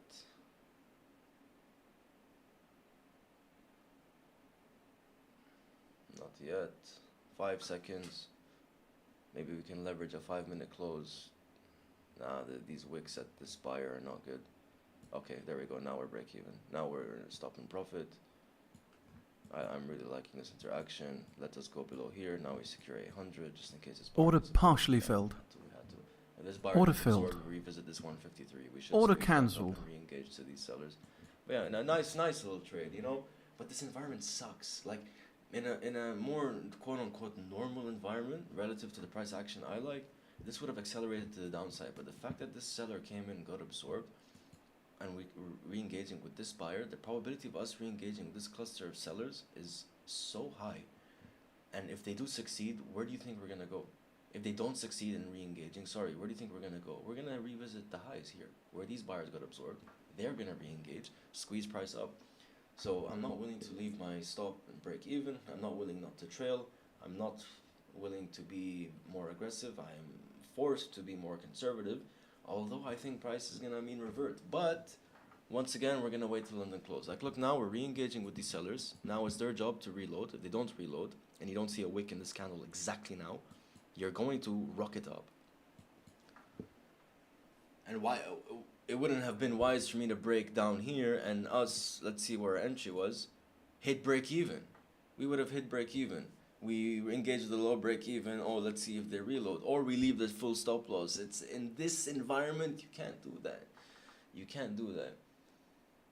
This is what I mean by, I always tell a lot of traders who need help is that this is a business. You're not just guessing, you know, you have to have rules and application of those rules.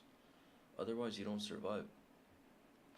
It's the only way to bring longevity. So this was a seller reload level, but we're still above this acceleration zone. So this is a minor zone of balance. Show historical orders here. We closed in between. So yeah, guys, nothing big. And it's good that you see nothing big, because it just proves to us this is not our environment. Now the probability that we continue to squeeze is way higher. So I'm telling you now, I'm not going to take any more trades until 30 minutes. Because in my type of environment, this should have been a complete acceleration, especially with this cluster of sellers. But yeah, we read the auction properly. We're adapting.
Interesting.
massive.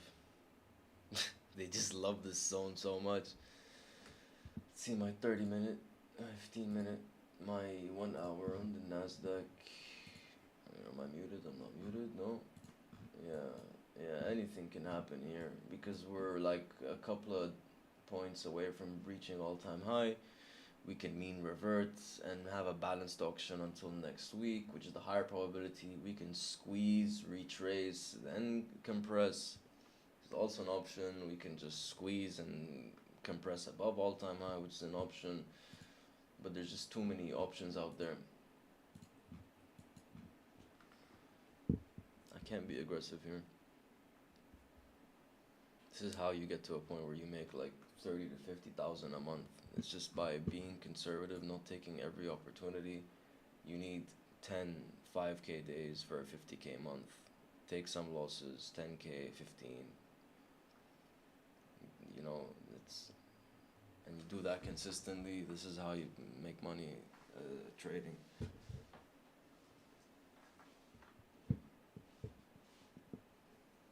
But I have swing positions, which is why I'm not concerned with I have to trade. No, that's never the case. That's never the case at all.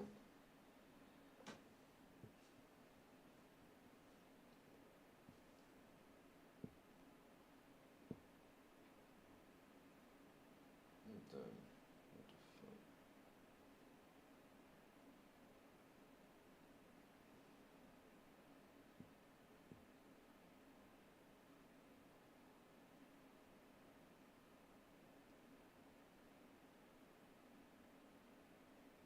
Welak.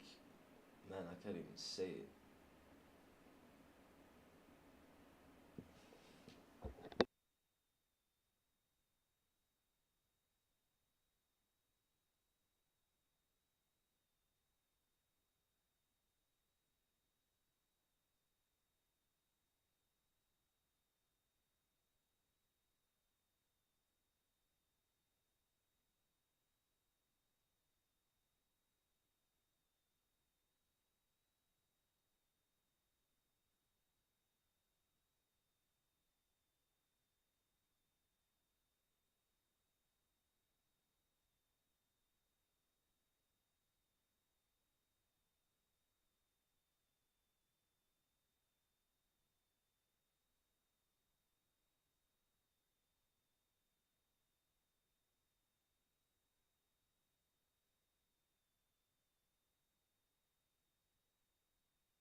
swear I would have walked away an hour ago, an hour and a half ago. But I know what's going on. You know what I mean? I can tell the probability of us finding a trade at London close is like 80% chance. Look at all these sellers coming, no result. All these buyers coming, no result. Something's happening. So if we see the setup, we see the setup. So for now, what am I gonna do? For now, I'm going to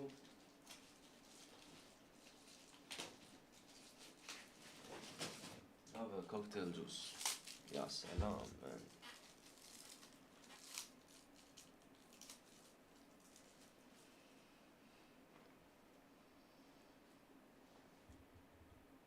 Because I don't want to eat now.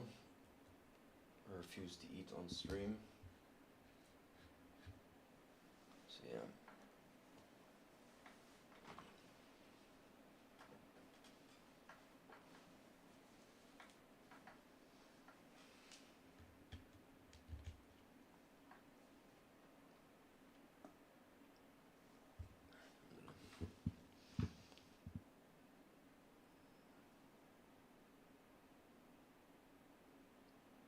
Nothing interesting. London close in 20 minutes.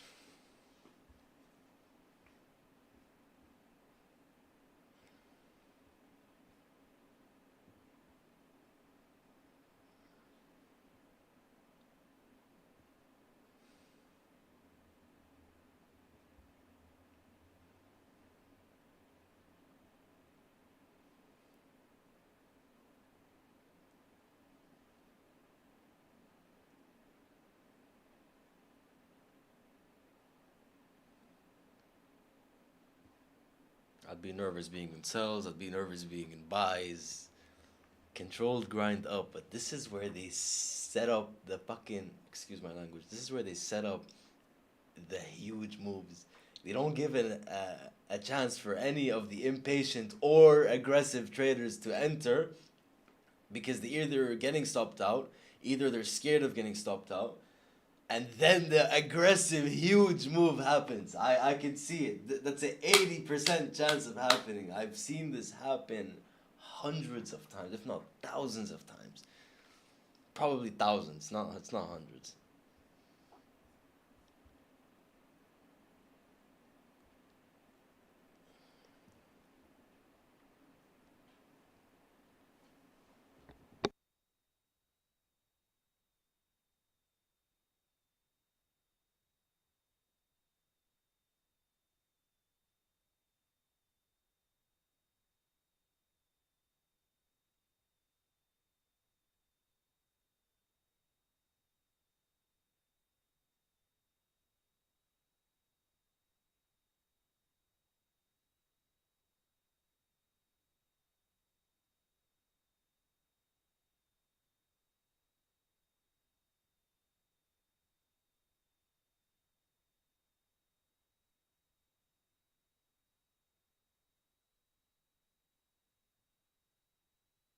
Yeah, I'm more leaning towards a mean reversion trade because of this massive cluster of sellers.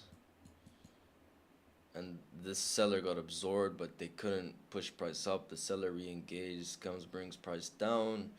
But there's 18 minutes left, so let's wait. I'm gonna give it 30 minutes after London close. If we don't see a setup, it's goodbye and we call it a week.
No, I thought that was for me. I was very unhappy. I looked around and I saw they're all looking at you. I was not happy about that. That's amazing. That's an amazing, amazing audition. And I'll tell you what, it's you have the most important business people and political people, that you can possibly have in one room. That soon will be a much larger room So sad, than man. I this. miss Powell. A room I was watching substantially some larger laptop than and this. decided we watch it together. Which we really do need, because we would have had 5 times this crowd. Everybody wanted to be here, to be with you, and it's an honor. And today I'm thrilled to welcome you to the White House, the most beautiful building. I love this building. We fix it up all the time. That's the real estate business in me, and it's in tippy-top shape, finally. But for the swearing in of our new chairman of the Federal Reserve Board of Governors, Kevin Warsh. Kevin? Oh man, I miss Powell, man. God bless him. Give me a second. I'll keep the mic open too.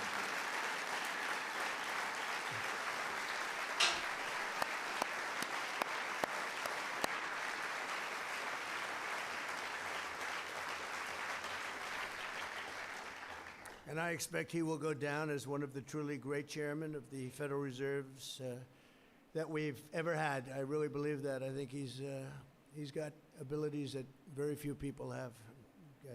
Covers a lot of territory, and he's respected by everybody, and that's so important in that position. Congratulations to Kevin and to his wonderful wife, Jane. Jane, thank you very much. Fantastic. And to your very beautiful family. You have a beautiful family. Congratulations. It's a big deal. We're honored to be joined by some incredible people. Our Speaker of the House, Mike Johnson, who is doing an unbelievable job. Mike, thank you very much. He's working very hard on the Save America Act, but I will not say that. He'll get it done, too. He gets everything done. Thanks, Mike. Supreme Court justices, and they are great. Clarence Thomas and Brett Kavanaugh. Okay.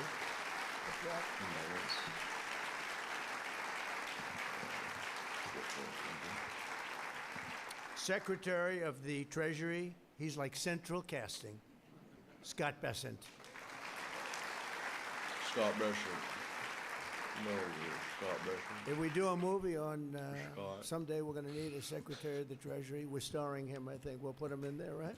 He's done a good job. Secretary of Agriculture, Brooke Rollins. Brooke, thank you. Secretary of Commerce, Howard Lutnick. Thank you, Howard.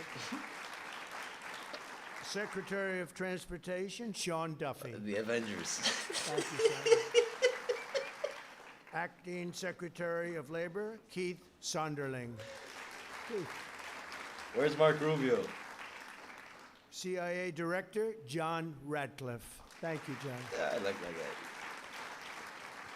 guy. OMB Director, Russell Vogt. Did he say Mark Russell, Rubio? thank you, Russell. Is he not there? White House Chief of Staff, Susie Wiles. Susie Wiles.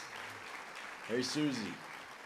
Director of the National Economic Council, the other Kevin. I was, they kept talking about Kevin, and he's a good man you're going to be working with. Kevin Hassett. What kind of flavor is it? Director of the Federal Housing Finance Agency, Bill cocktail Colby. juice from the Kuwait Danish distribution. And company. thanks I think as that's well. what We it's have so called, but many it's political the best leaders, cocktail and juice I you just have see in a your few. life, And man. It's my you have favorite. Tommy Tuberville. I'm sorry, I soon just to saw be this, man. I don't a know if governor this- right that's now, a just very not- successful senator. Dave McCormick, who's a phenomenal guy, wherever you may be, Dave. Yeah, I think this is why we compress, because they're waiting for Trump to say something. Andy Barr just had a big win. He won by 40 points. Where's Andy? We have 9 Congratulations. minutes to London. That was a big win, Close. Andy. I'm proud of you. Did the endorsement help? Dan Muser, my friend, who's a fantastic congressman. Dan, Let's, thank you very much. Elise Stefanak. Localize this zone. Elise. Hi. And a highly respected guy, another friend of mine, French Hill. French Thank you, Hill. thank you, French. Man, imagine your name is French Hill. Also with us, German former field, Vice French Hill. President Dan Quayle. Here's Haven't seen the Dan Dutch Quayle Bay, in a long time. and here Where's is the Dan Quayle? Portuguese Wow. Ocean. You look good. Man, who's coming up with these names, man? You look good. French Hill, That's nice to see you, Dan. Very nice. German Former Mountain, Speaker of the House, Kevin. the Belgian McCarthy. Boulder. Kevin. Felicity, come on, just finish. Former Secretary. Oh, he's of lining it State, up for the London Condoleezza close, so he Rice. gives us good volatility. I see you, Trump. I see you. I see you. I see. Highly respected See what he's doing. by everybody. Me too. Me too. Former Governor Glenn Youngkin. Done a Youngkin. Great job. Das is very Youngkin. Youngkin. Great governor of Virginia, and they try and take it apart as fast American as they people. can, but you did a really fantastic job. Thank you very much. Fantastic, tremendous. And many others. Never been done before. Tremendously Nobody knows it like me. distinguished, the biggest leaders of business and the biggest leaders of politics, Done other tremendous than the work. ones we mentioned. This is quite an assemblage of Nobody knows how talent. to I do it see like the them. Southern District over here. Will you stand up, please, Southern District? Jay, stand up.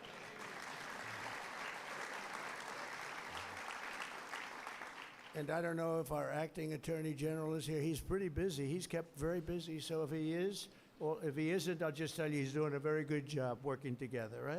He's doing a great job, actually.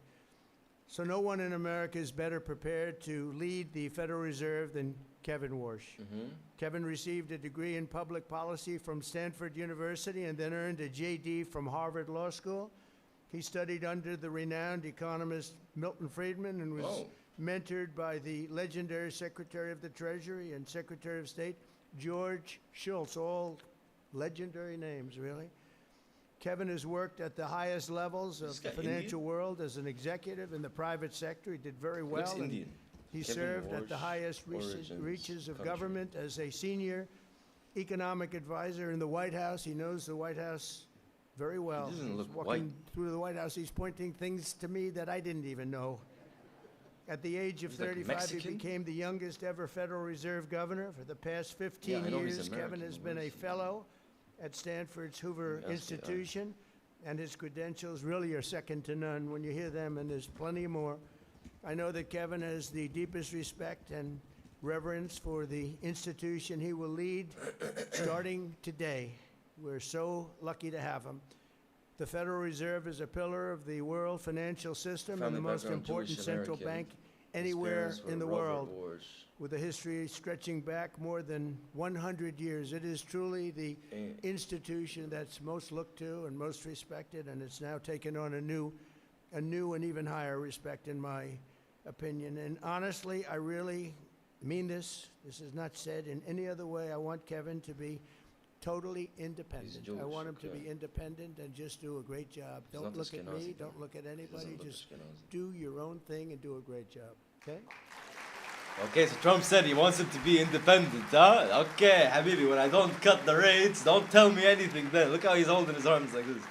Unfortunately, in the eyes of many, the Fed lost its way in recent years. It became distracted by concerns far removed from its core mission and mandate, drifting into matters such as climate policy and DEI initiatives, with the Fed straying from not gonna its say anything. mandate. While the last administration blew out the deficit, Americans suffered the worst inflation that we had in history. It was the worst inflation we've ever had. As Yeah, you but know, how are you some gonna people say guide you're wrong about that. It was only in 48 years, tail but I think 48 event, years you know, almost like a sounds black worse. The swan worst event. inflation we've ever had, so it made it very It's difficult. tough. I can imagine. Kevin has I don't spoken know what to often say. I'm about not the a need to professional. restore the Fed's integrity by monetary policy. returning to a proper focus on its two functional and really fundamental responsibilities: maintaining price stability and low inflation, and achieving full employment. And we talk about it, we've talked Full about it employment, often. huh?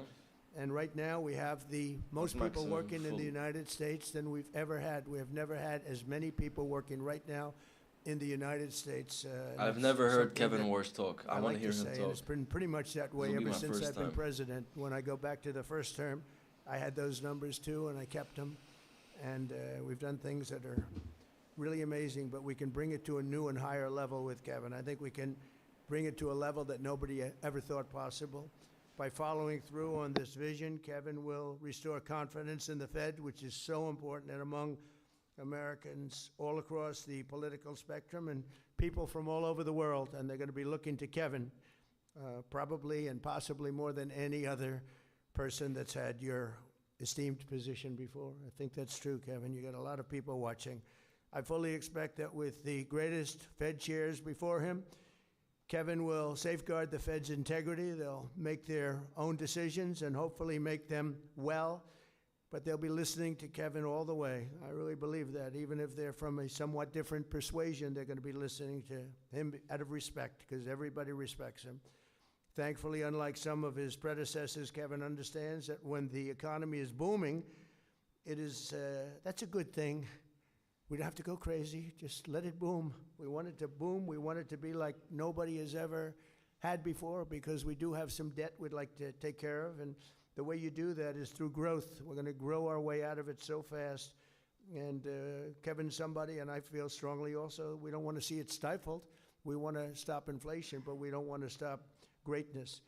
And so that's really a very good thing, a very positive thing, and that's what he's looking to do. He's looking to do positive economic growth. It's so important. And as we discussed, economic growth doesn't mean inflation. It can be just the opposite, actually. But economic growth does not mean inflation. You don't have to stop the world because you're doing well. Kevin's also said that he'll bring much-needed reform and modernization, transforming obsolete data collection methods, rolling back reliance on inaccurate models, and curtailing the Fed's practice of issuing so-called forward guidance. They want to do things on that. I guess it's a little complex subject, but it's something that Kevin knows about better than probably anybody here. He has the temperament and leadership abilities to foster collaboration among the entire board, and I know he will welcome robust debate. In his mission to keep prices stable and employment high, Kevin will have the full support of my administration. Every one of these people felt, including Kevin, by the way, felt so strongly about this choice. And we have no doubt, we have absolutely no doubt. So important, too. So big, so important. I just turned on the television. I want to see how the stock market's doing today. Stock market's up 600 points. That means they like you. Man, oh my God, man. Oh, this is so bad, dude. This is so bad. This feels like a bubble. I hate that language, man. I hate that language.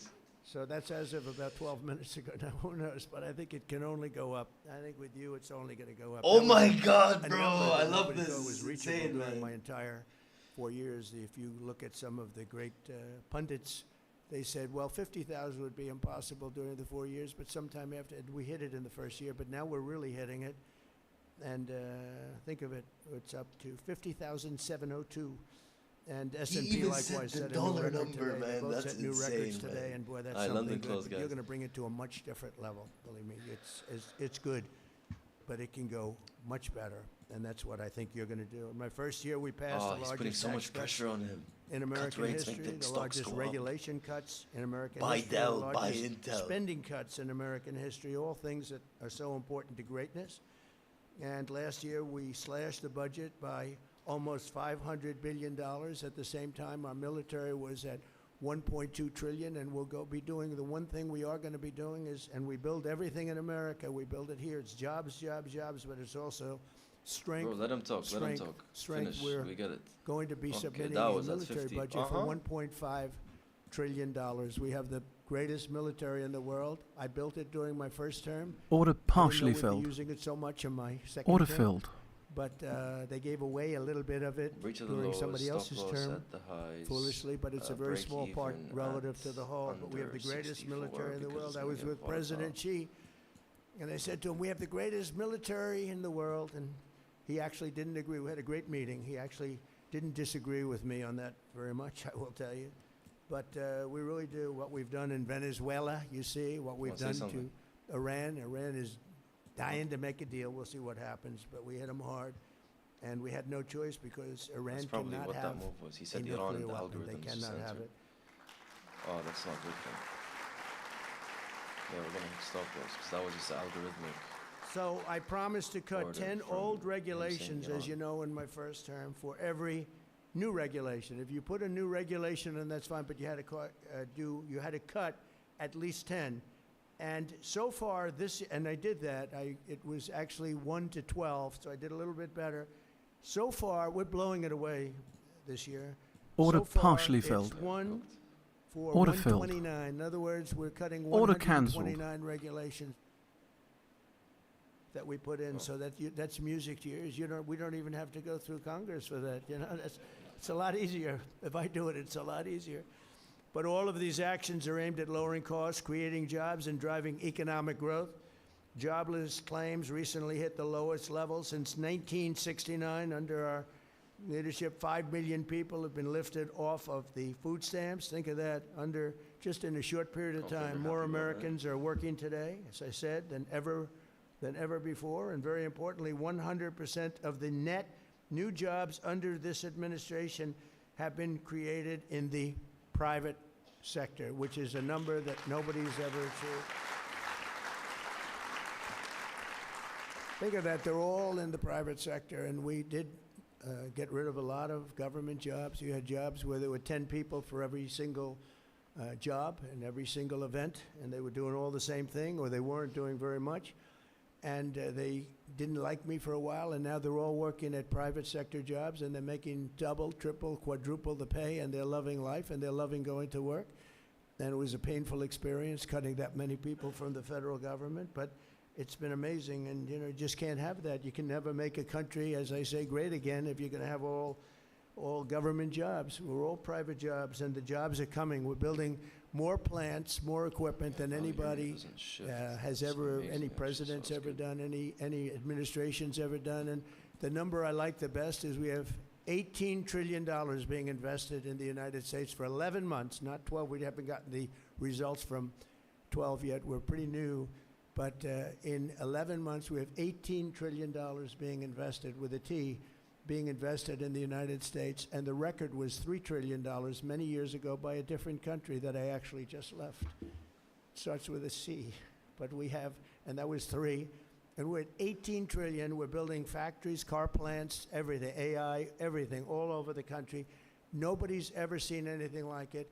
And I have to say, I have to give the credit to I used to say it was my favorite word of all, but I got in such trouble because when I said tariff is my favorite word, the media went crazy. They said, what about your wife, your family? What about God? What about religion? So I said, okay, good, I'll make it my 5th favorite word, right? But because of tariffs, we have tremendous amounts of, the car companies are all coming back. They left us for 35, 40 years. They left us. We will have 50% of the chip making capability of who that man right there is. Don't stand up, will you please? But is that right? We're going to have 50% by the time I leave office, and maybe more than that. They're moving in from Taiwan. They're moving in from other places, and they're building in Arizona in particular, in that particular case. But between the auto plants, we have more auto plants under construction now than we've ever had before. We went many years and there was no plant built. And it's all due to what we did with tariffs. I guess November 5th, but all because of the tariffs and what they've done, used properly, used judiciously. So it's really something special. So we have all these plants under construction. They'll be completed over the next year and a half, and you're going to see numbers like we've never seen in this country before. No country has ever seen the kind of numbers you're going to see. And we have some of the people in this room, I look at them, some of the geniuses that are building those plants. You know, a plant used to cost, if you built a shopping center, it would cost $50 million a nice center, but $500 million a giant, beautiful center. These people are investing. You're going to have to look in $50 billion on a building for AI, $50 billion. I say, how big is it? Well, it goes 3 miles by 5 miles. In other words, you drive 3 miles, 5 miles. But it means jobs, and it's got tremendous potential for a lot of things. But when you talk about growth, no country will see, and you'll start to see that very soon, no country will see the growth that we're going to experience, and that we're already experiencing, but that we're going to experience. And one of the things that you see early on is we have the highest number of construction jobs we've ever had, and that's because they're building all of these plants, the auto plants, all of these plants are being built, including medical. Medical is pouring back in. Eli Lilly and so many of they're building 6 major plants. They're going to make almost all of their medicines here. We learned during COVID, it's not good to be held hostage by foreign countries. We're building all of these plants here, Lilly, Pfizer, all of them, they're all 16%. building Just- tens of billions of dollars worth of medical plants. We're going to have almost all of our medicines made in our country, which is a really good thing to have. During 4 years of Biden, our country Order secured partially less than filled. $1 trillion. Order Think of that, filled. though, and we're doing $18 trillion, and everyone's talking about that because nobody's ever seen anything like it. And a short time ago, and I say this often, the King of Saudi Arabia said to me 2 years ago, he said, I was over there, and by the way, they invested $2 trillion, but I was over talking to him, getting him to invest a lot of money in our country, and he said, you know, President, 2 years ago you were a dead country, and today you're the hottest country anywhere in the world. We're the hottest country anywhere in the world, and we're going to need guidance, and you're going to give us that guidance. But all of the things that we've done, numbers that have tripled and quadrupled, and we need a really steady hand at probably, maybe in many ways, the most. I don't know. I have two great justices of the Supreme Court here, so I have to say, I don't know which is more important, being a justice of the Supreme Court or your job. I'm not sure about Yeah, that. that's what I mean. It's dangerous. I'm not sure. I think These- I'd rather be these a justice self-stops. between you and I. It's too balanced. It might. But the thing is, it I might just be expect to easier. get aggressive You're at gonna any find out. time. You'll be saying that one. Accumulation of That's these a orders very is easy huge. job. So I want to be a part of the auction. With the when it support and materializes. strong and wise chairmanship at the Federal Reserve, so important. America's future So we'd will have to truly risk be a lot above the unlimited highs to with the Kevin, stop loss with there, Kevin just at the keep helm. attempting to re-engage. And he's off to an incredible start with his family, with his education, with his background, with all of the things he's done. He's respected by everybody. So important is to have that level of respect where you can walk into a room and people will listen to you, as opposed to walking into a room and not having that kind of persona. He has a persona like nobody else. So I just want to say congratulations, Chairman Warsh. You are really a special person in getting this job. The people Order that wanted partially this filled. job, the most highly trained, Order highly filled. educated, some of the greatest Order credentials cancelled. I've ever seen. And as far as I'm concerned, nobody was even close. And I just want to congratulate you. And I'd like to ask, if I might, Jane to step forward, and our very highly respected Justice Clarence Thomas to come up and swear in, give him a good oath if you would, because Clarence, we need a really good oath delivered here. Okay, thank you very much. Thank you. Please.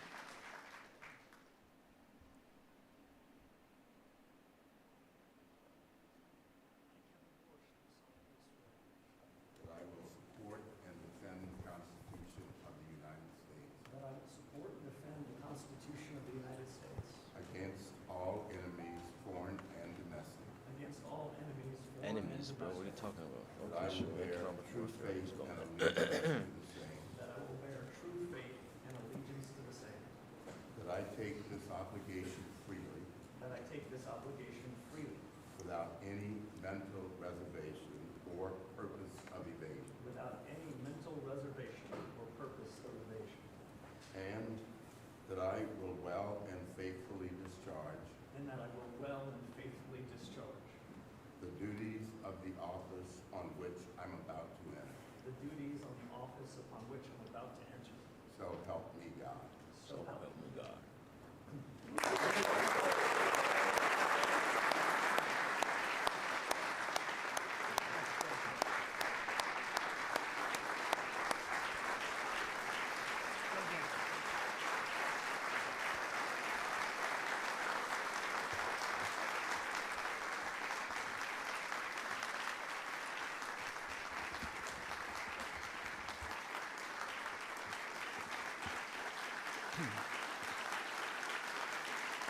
Order partially filled.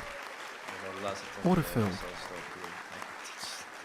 amount of orders that are coming in is making the list really worth it.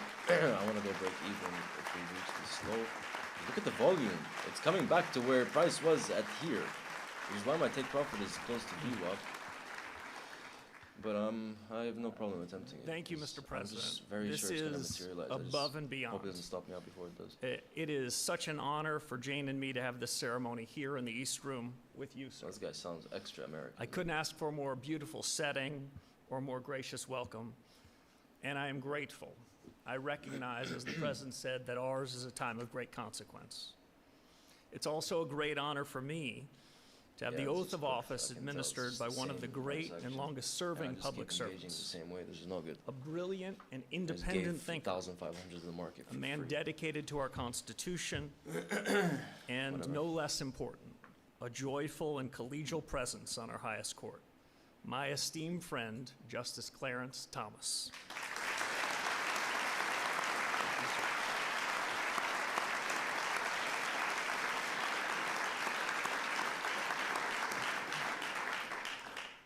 Now, Justice Kavanaugh is here as well. We served as young staffers a full generation ago in this building, and I shouldn't be speaking for another justice, but I will tell you something that I always felt, that Justice Kavanaugh and I felt the majesty of this place where we're now sitting, and we counted ourselves blessed and grateful to serve the nation we love and to do it in your building, sir. And of course, I must thank Leader Thune, Order Chairman partially Tim filled. Scott, and his fellow Order members of the filled. Banking Committee, who Order saw me through cancelled. the Senate confirmation. My whole family and I are joined by many others here today, who I'm honored to call friends and colleagues, mentors, confidants. Their presence means a lot to me, and I think it means a lot to the President, too. It's the honor of a lifetime to be called back into public service. And with this oath, I've accepted a high and solemn responsibility. At the swearing in of Alan Greenspan at this very place in 1987, President Ronald Reagan called the chairmanship of the Federal Reserve a, quote, great role in American 60% life. reduction of the loans. I've known Prices 5 of just my not doing predecessors in anything. this job, some of them quite well. Delta's the same. But Chairman as it Greenspan was the first to tell me over and show here, me this what this acceleration role zone, demands. but He prices recently marked his materializing. 100th birthday, and although he can't be here, I'm thinking about him today too. Like Alan, I intend to fill the role of chairman with energy and purpose, just the way Chairman Greenspan did. Faithful to the mission and the very best traditions of the Fed. As you demonstrate, Mr. President, every day, energy and purpose are how big obstacles are overcome. Your greatest ambitions are for America, for what free people can achieve when they have the chance. And while I'm not naive about the challenges we face, I believe, Mr. President, these years can bring unmatched prosperity that will raise living standards for Americans from all walks of life. And the Fed has something to do with it. Our mandate at the Fed is to promote price stability and maximum employment. When we pursue those aims with wisdom and clarity, independence and resolve, inflation can be lower, Can be. growth stronger, real take-home pay higher, and America can be more prosperous. And no less important, America's place in the world more secure. To fulfill this mission, I will lead a reform-oriented Federal Reserve, learning from past successes and mistakes both, escaping static frameworks and models, and upholding clear standards of integrity and performance. Today marks a return to an institution that I do in fact cherish.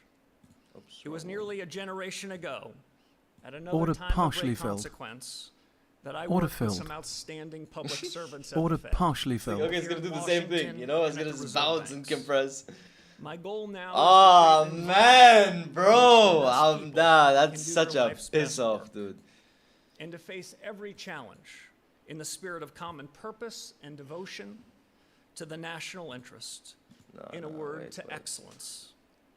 These duties are now mine, Mr. President, because of the trust you have placed in me. I accept them with gratitude and will strive every day to serve our fellow citizens well. Order partially And in filled. final, I'll just say I'm going to look around Order and filled. try to hold on to this special moment. I like that absorption. at But our after we cellar leave this level. stage, the real work Let's begins. see if we can So let's begin squeeze that back work. up over these It's an cellars and honor. I'll go Thank you break again, even Mr. from President.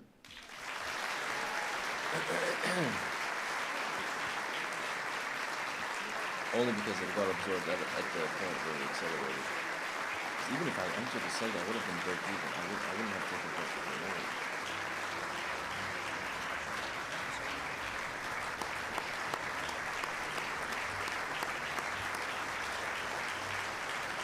see, can we close back above here, because then I should squeeze and recover some losses. Yeah, I need a few ticks up, and then I can go break even.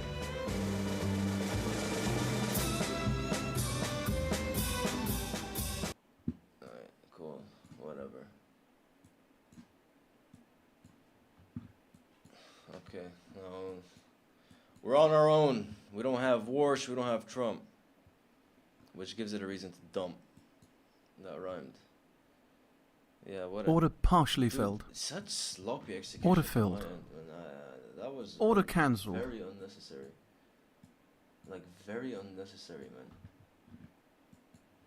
Like very unnecessary. That was just stupid. Should have just walked away. That was a smart thing to do.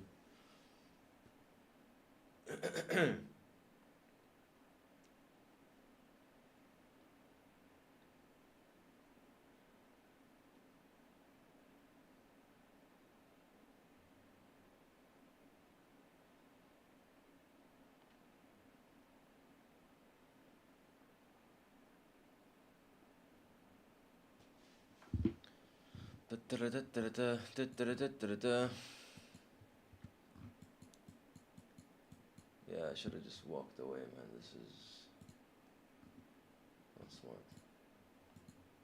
Not smart at all. Uh-huh. See if we can get filled on this. I like that acceleration. Maybe now it materializes. We take it down. Order to partially these filled. last instances of bars. I'm willing Order to filled. take two more trades, including two more trades, including this one. Yeah. So this is one of the two I'm willing to take, because I like how we came back to the seller after this buyer got absorbed, and the seller has an opportunity to re-engage. If you don't re-engage now, then it's gonna get cooked. But where's our? Yeah. I'll have to analyze it as we move. I don't really have a zone where I'll go break even, maybe around here. But let's see how the price materializes, because if we're still stuck in balance, then it's not an auction I want to engage in. Another reason I entered this trade is the 5-minute delta completely collapsing with the candle materializing, and this seller getting rewarded, these sellers getting rewarded, this buyer getting absorbed. It gives an opportunity for this buyer 84 to get absorbed. Also, the 5-minute candle is closing in a couple of seconds. So that gives price a chance to completely plummet, and we can recover some of the loss from made from today. Let me just see if we can do that after this 5-minute candle closure. 5 seconds. I'm gonna go break even just in case buyers use this as a chance to reload with that 5-minute closure. I have to be way more conservative, but all I can do is see if price materializes to the downside and start trailing my stop loss. Because now this is still our seller reload level since we closed under it, especially with the 5-minute candle. So the probability that sellers reload here are higher, but we're still in a zone of balance, so we can't be so sure. But let me see. Yeah, I see now. Let me just move this back and look at the wick.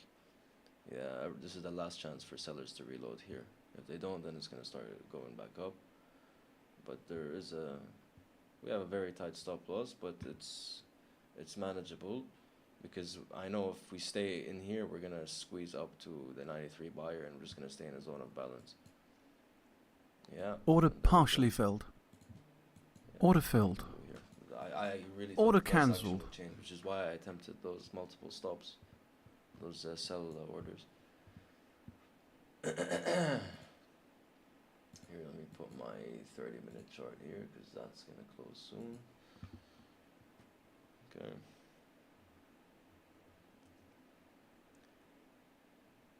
But the fact that these sellers are getting absorbed now is just making them more bullish. Even the delta is neutral, but the delta is the same as the price when it was over here at 598. Let's see how price interacts with this buyer over here, the 98 buyer.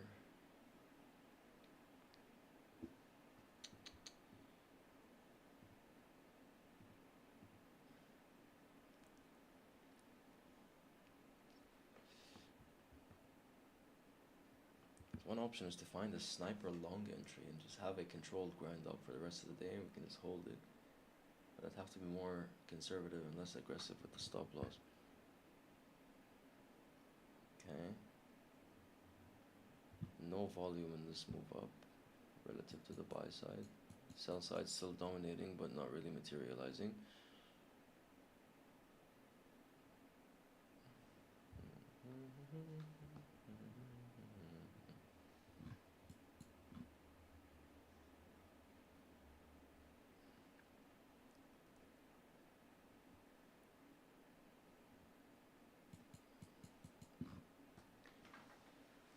Massive sell orders.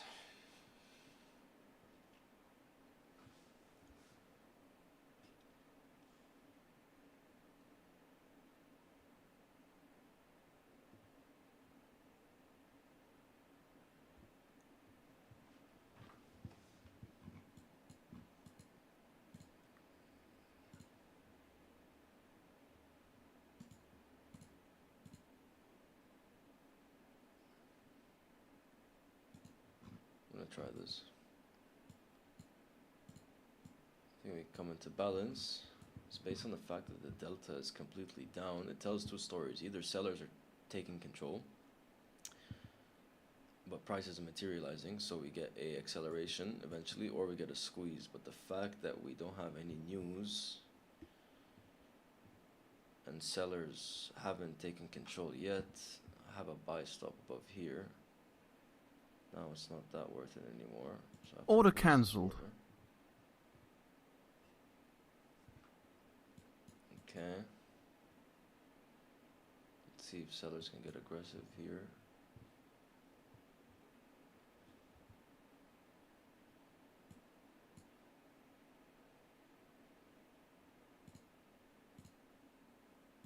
Let's try this one.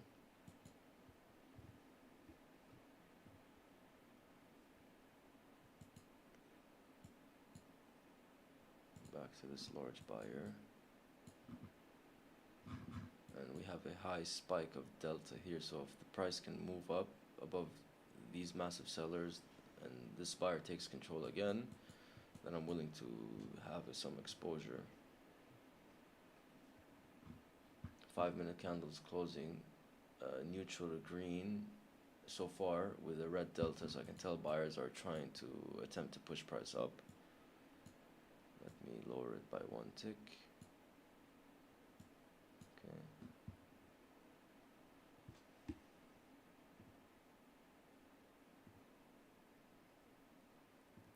This is a low probability trade, but it's a decent attempt if we're actually in balance, because we can squeeze aggressively into balance and then possibly have a controlled grind up. But low conviction trade. 5-minute candle closure, red, bigger delta. Okay, there's the buyer stepping in. Let's see if they can reclaim that absorbed buyer. Let me extend our delta, still there.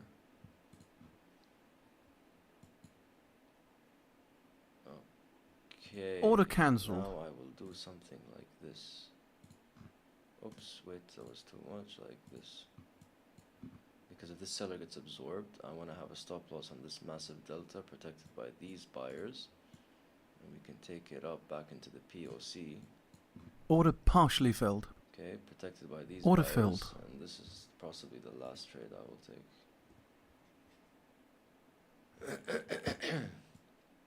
Let's just drag it just in case. Okay, bigger buyer comes in aggression with this buyer that got absorbed, this seller that got absorbed, and now they're showing result. Not ready to go break even yet.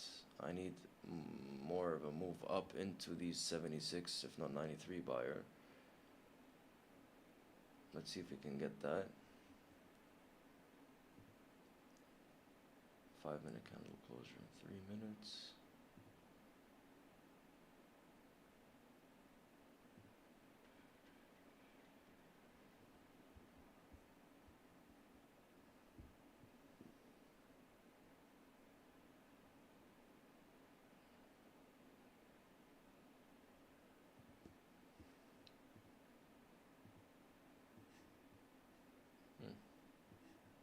Yeah, it's possible this works, man. I like it more since we took it at a better price. But they have to squeeze right here and revisit this buyer. If they don't now, it's gonna get ugly. Let's see if we can revisit that seller.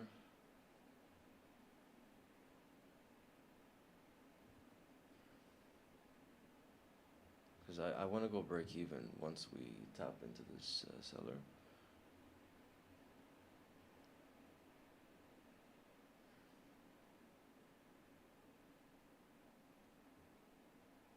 So it will be now like this at the wicks where the seller's aggressed.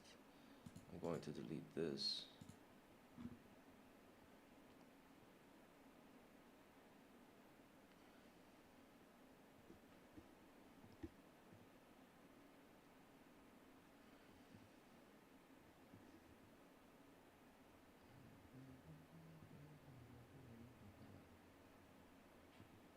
Last chance for the buyers.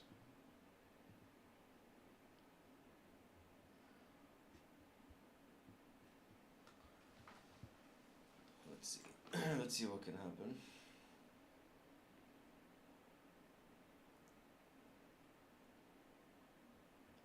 I think we can move up like 30 points from here, which would be 680. That's exactly the POC. Yeah, decent. But we just have to see some aggression. Yeah.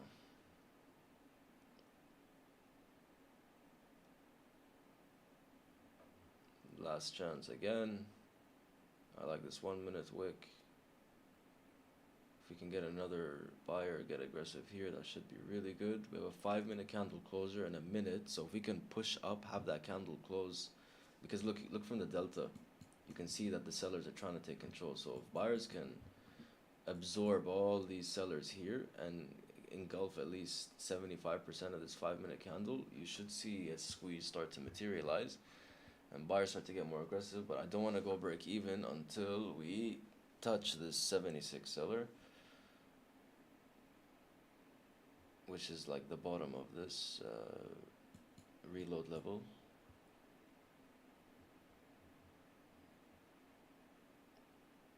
If it happens now, I will do it, but it's not there yet. I'm being more quantitative now.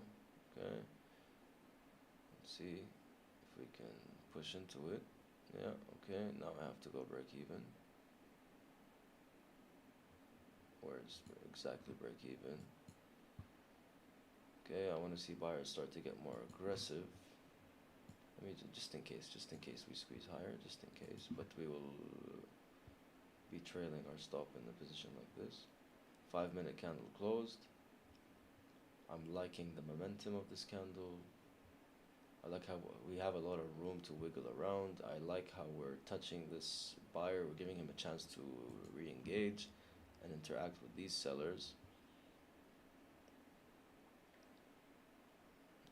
Okay. Let's see if we can get a decent push up. Possibly into value area high. That's one target. I'll just leave it at the high for now.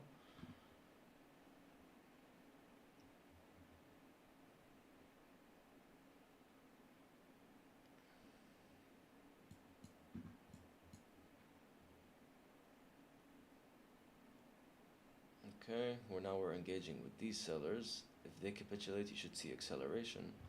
Delta's still low, which gives me actually confidence that if we do breach these sellers with aggression, the delta should aggressively climb. You should see more aggressive market orders from the buy side.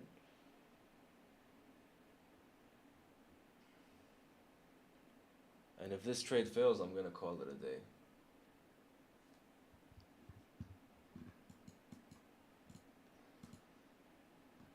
I don't want to engage in this type of environment anymore. It's not smart. But we have a potential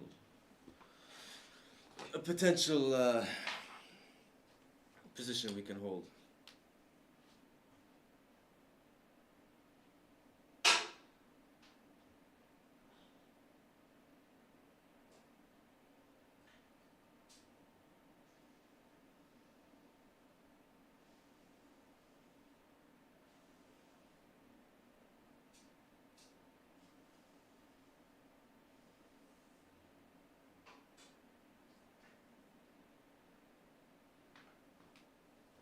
Okay.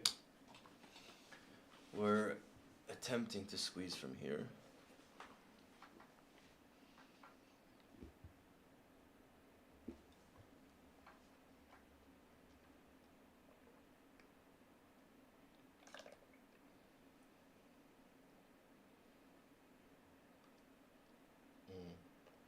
I don't like this.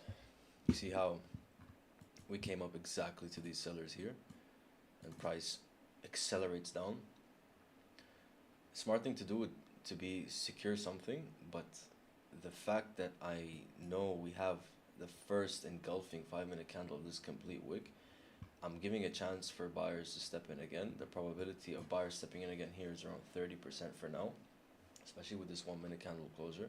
But if we can engulf this candle, which is a 30% chance, low, but if that's why squeezes happen, because the chances are low and then these sellers are trapped. If that can happen, we're gonna squeeze out. But the fact that we closed back into it, it's not good for us, because it gives sellers information that the buyers are getting exhausted. Now you should see some acceleration. Yeah, there you go. This is the last chance for buyers to step in, but now the probability is around 10%, not 30 anymore. Look how the delta is just now reaching the lows.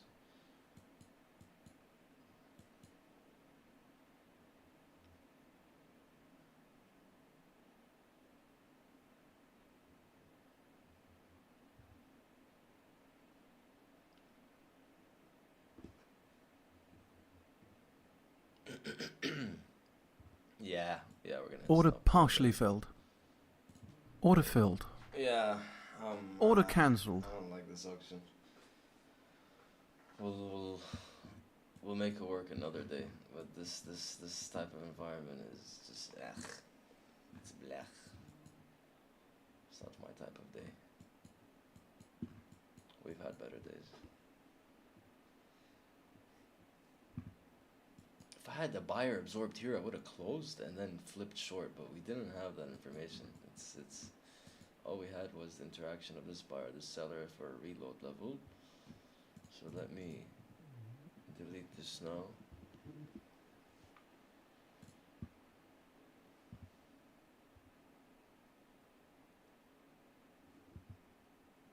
Because now the probability of a sell-off is so much higher. Look at this 5-minute closure.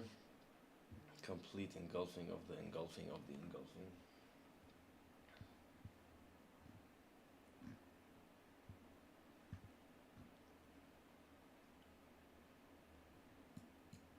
Very balanced. But Delta says another picture. We're at where we were in price over here. Yeah, that's crazy. Same thing we saw the other day on the buy side. Not same, but very similar.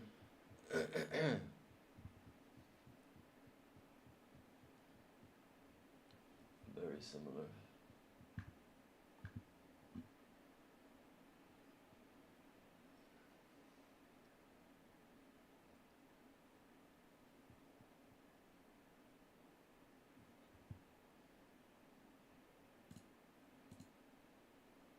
Check the 1 hour closure on the index. Yeah, this is not good for buys. Unless we have some aggression, complete aggression.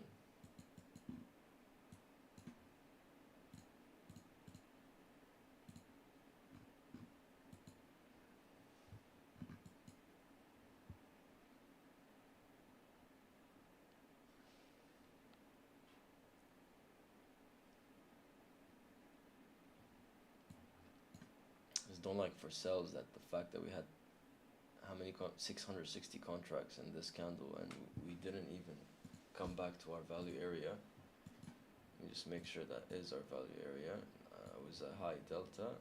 Yeah, initially it was a high delta. Let me put it back. Or did I drag it from even farther back? Is that why? Yeah, it was this delta here where buyers initially showed up.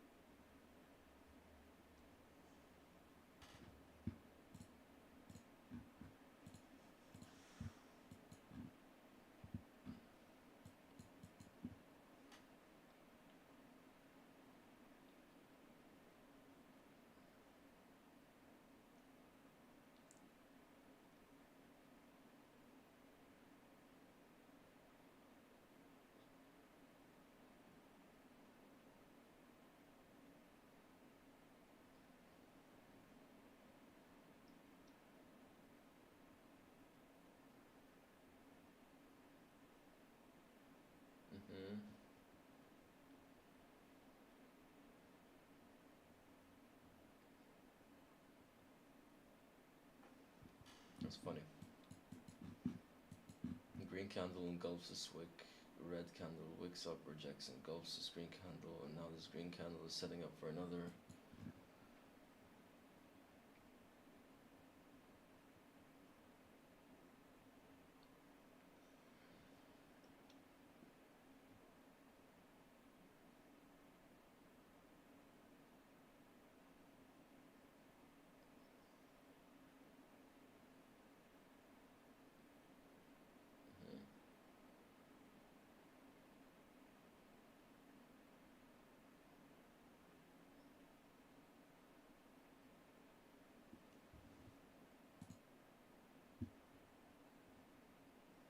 Oops.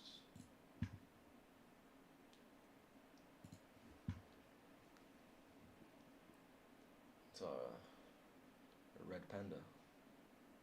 It's my wallpaper.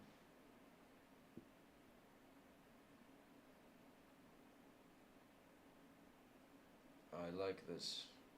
It should accelerate.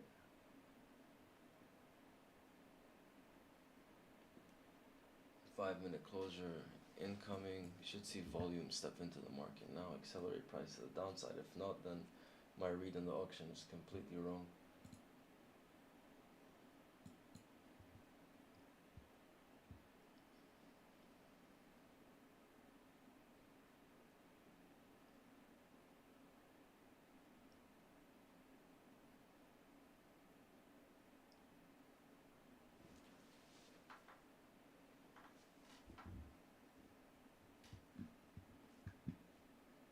Okay, red delta, but green candle. Sellers are attempting. Take a low risk position here like this. If we can't breach the lows, materialize on the volume to our delta, our green node, but only if we breach. Order partially filled. Okay. Order filled. Actually put it up to the wick. And this is 100% my last trade of the day, because I like that 5-minute closure. Sellers can get aggressive here. If they do, it will be a nice opportunity to take it all the way down. What? Oh, Order cancelled. it was only 6 contracts. Yes, this always happens. Because I entered 32 and I don't have cross margin enabled. So I'm going to have to market execute out.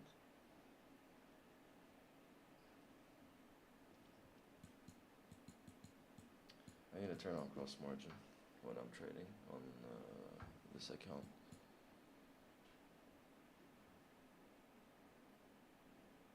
Because it counts as multiple orders, so it counts as 32, then 64, and then 100 contracts. And just to enter those stops, you need the way more margin. It counts as a order. Doesn't count as a conditional order. But it's a limit, not a market order. There should be something in place that sets it up as a market order. Okay, last chance for sellers here. If they don't, it's gonna bounce.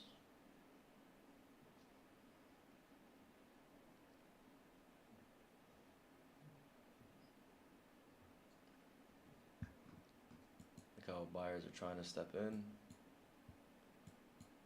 Now it should get aggressive to either direction. I don't want us to interact above this seller. I want sellers to take control here. Otherwise, it's there we go. Otherwise, it's the last trade. I'm not gonna engage after this because it's just not worth it. This environment is just not advantageous to my model.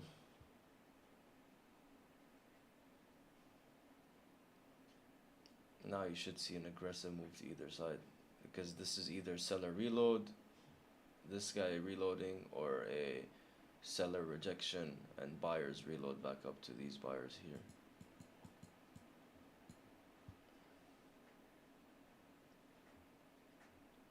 But if we get a chance to breach these wicks, I want to use that as an opportunity to lower the risk or go risk-free. A decent 1-minute candle closure. This can be used to engulf the wick.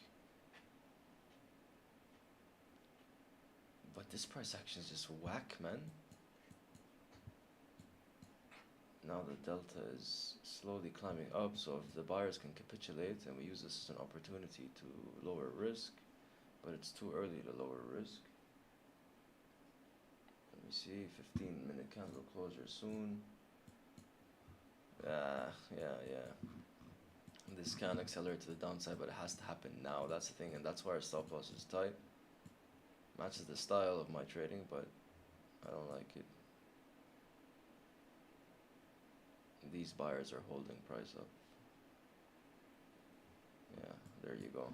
Now we hit Order stop loss. partially There you filled. go. Okay, Order guys, filled. not my kind of day, to be honest, but not anything that's largely damaging.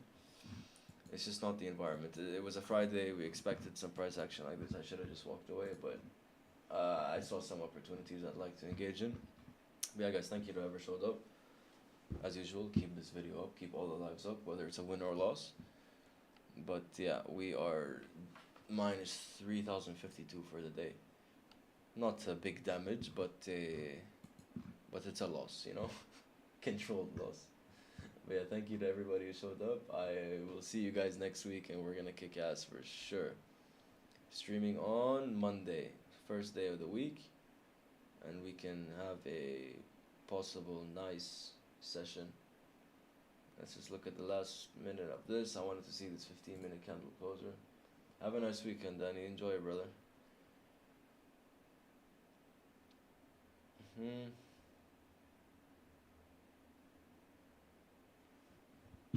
That's crazy, man. The delta is lower than it was over here, down at this point, and price is still way up.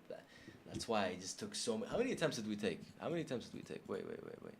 Before we close it, let's just keep it transparent.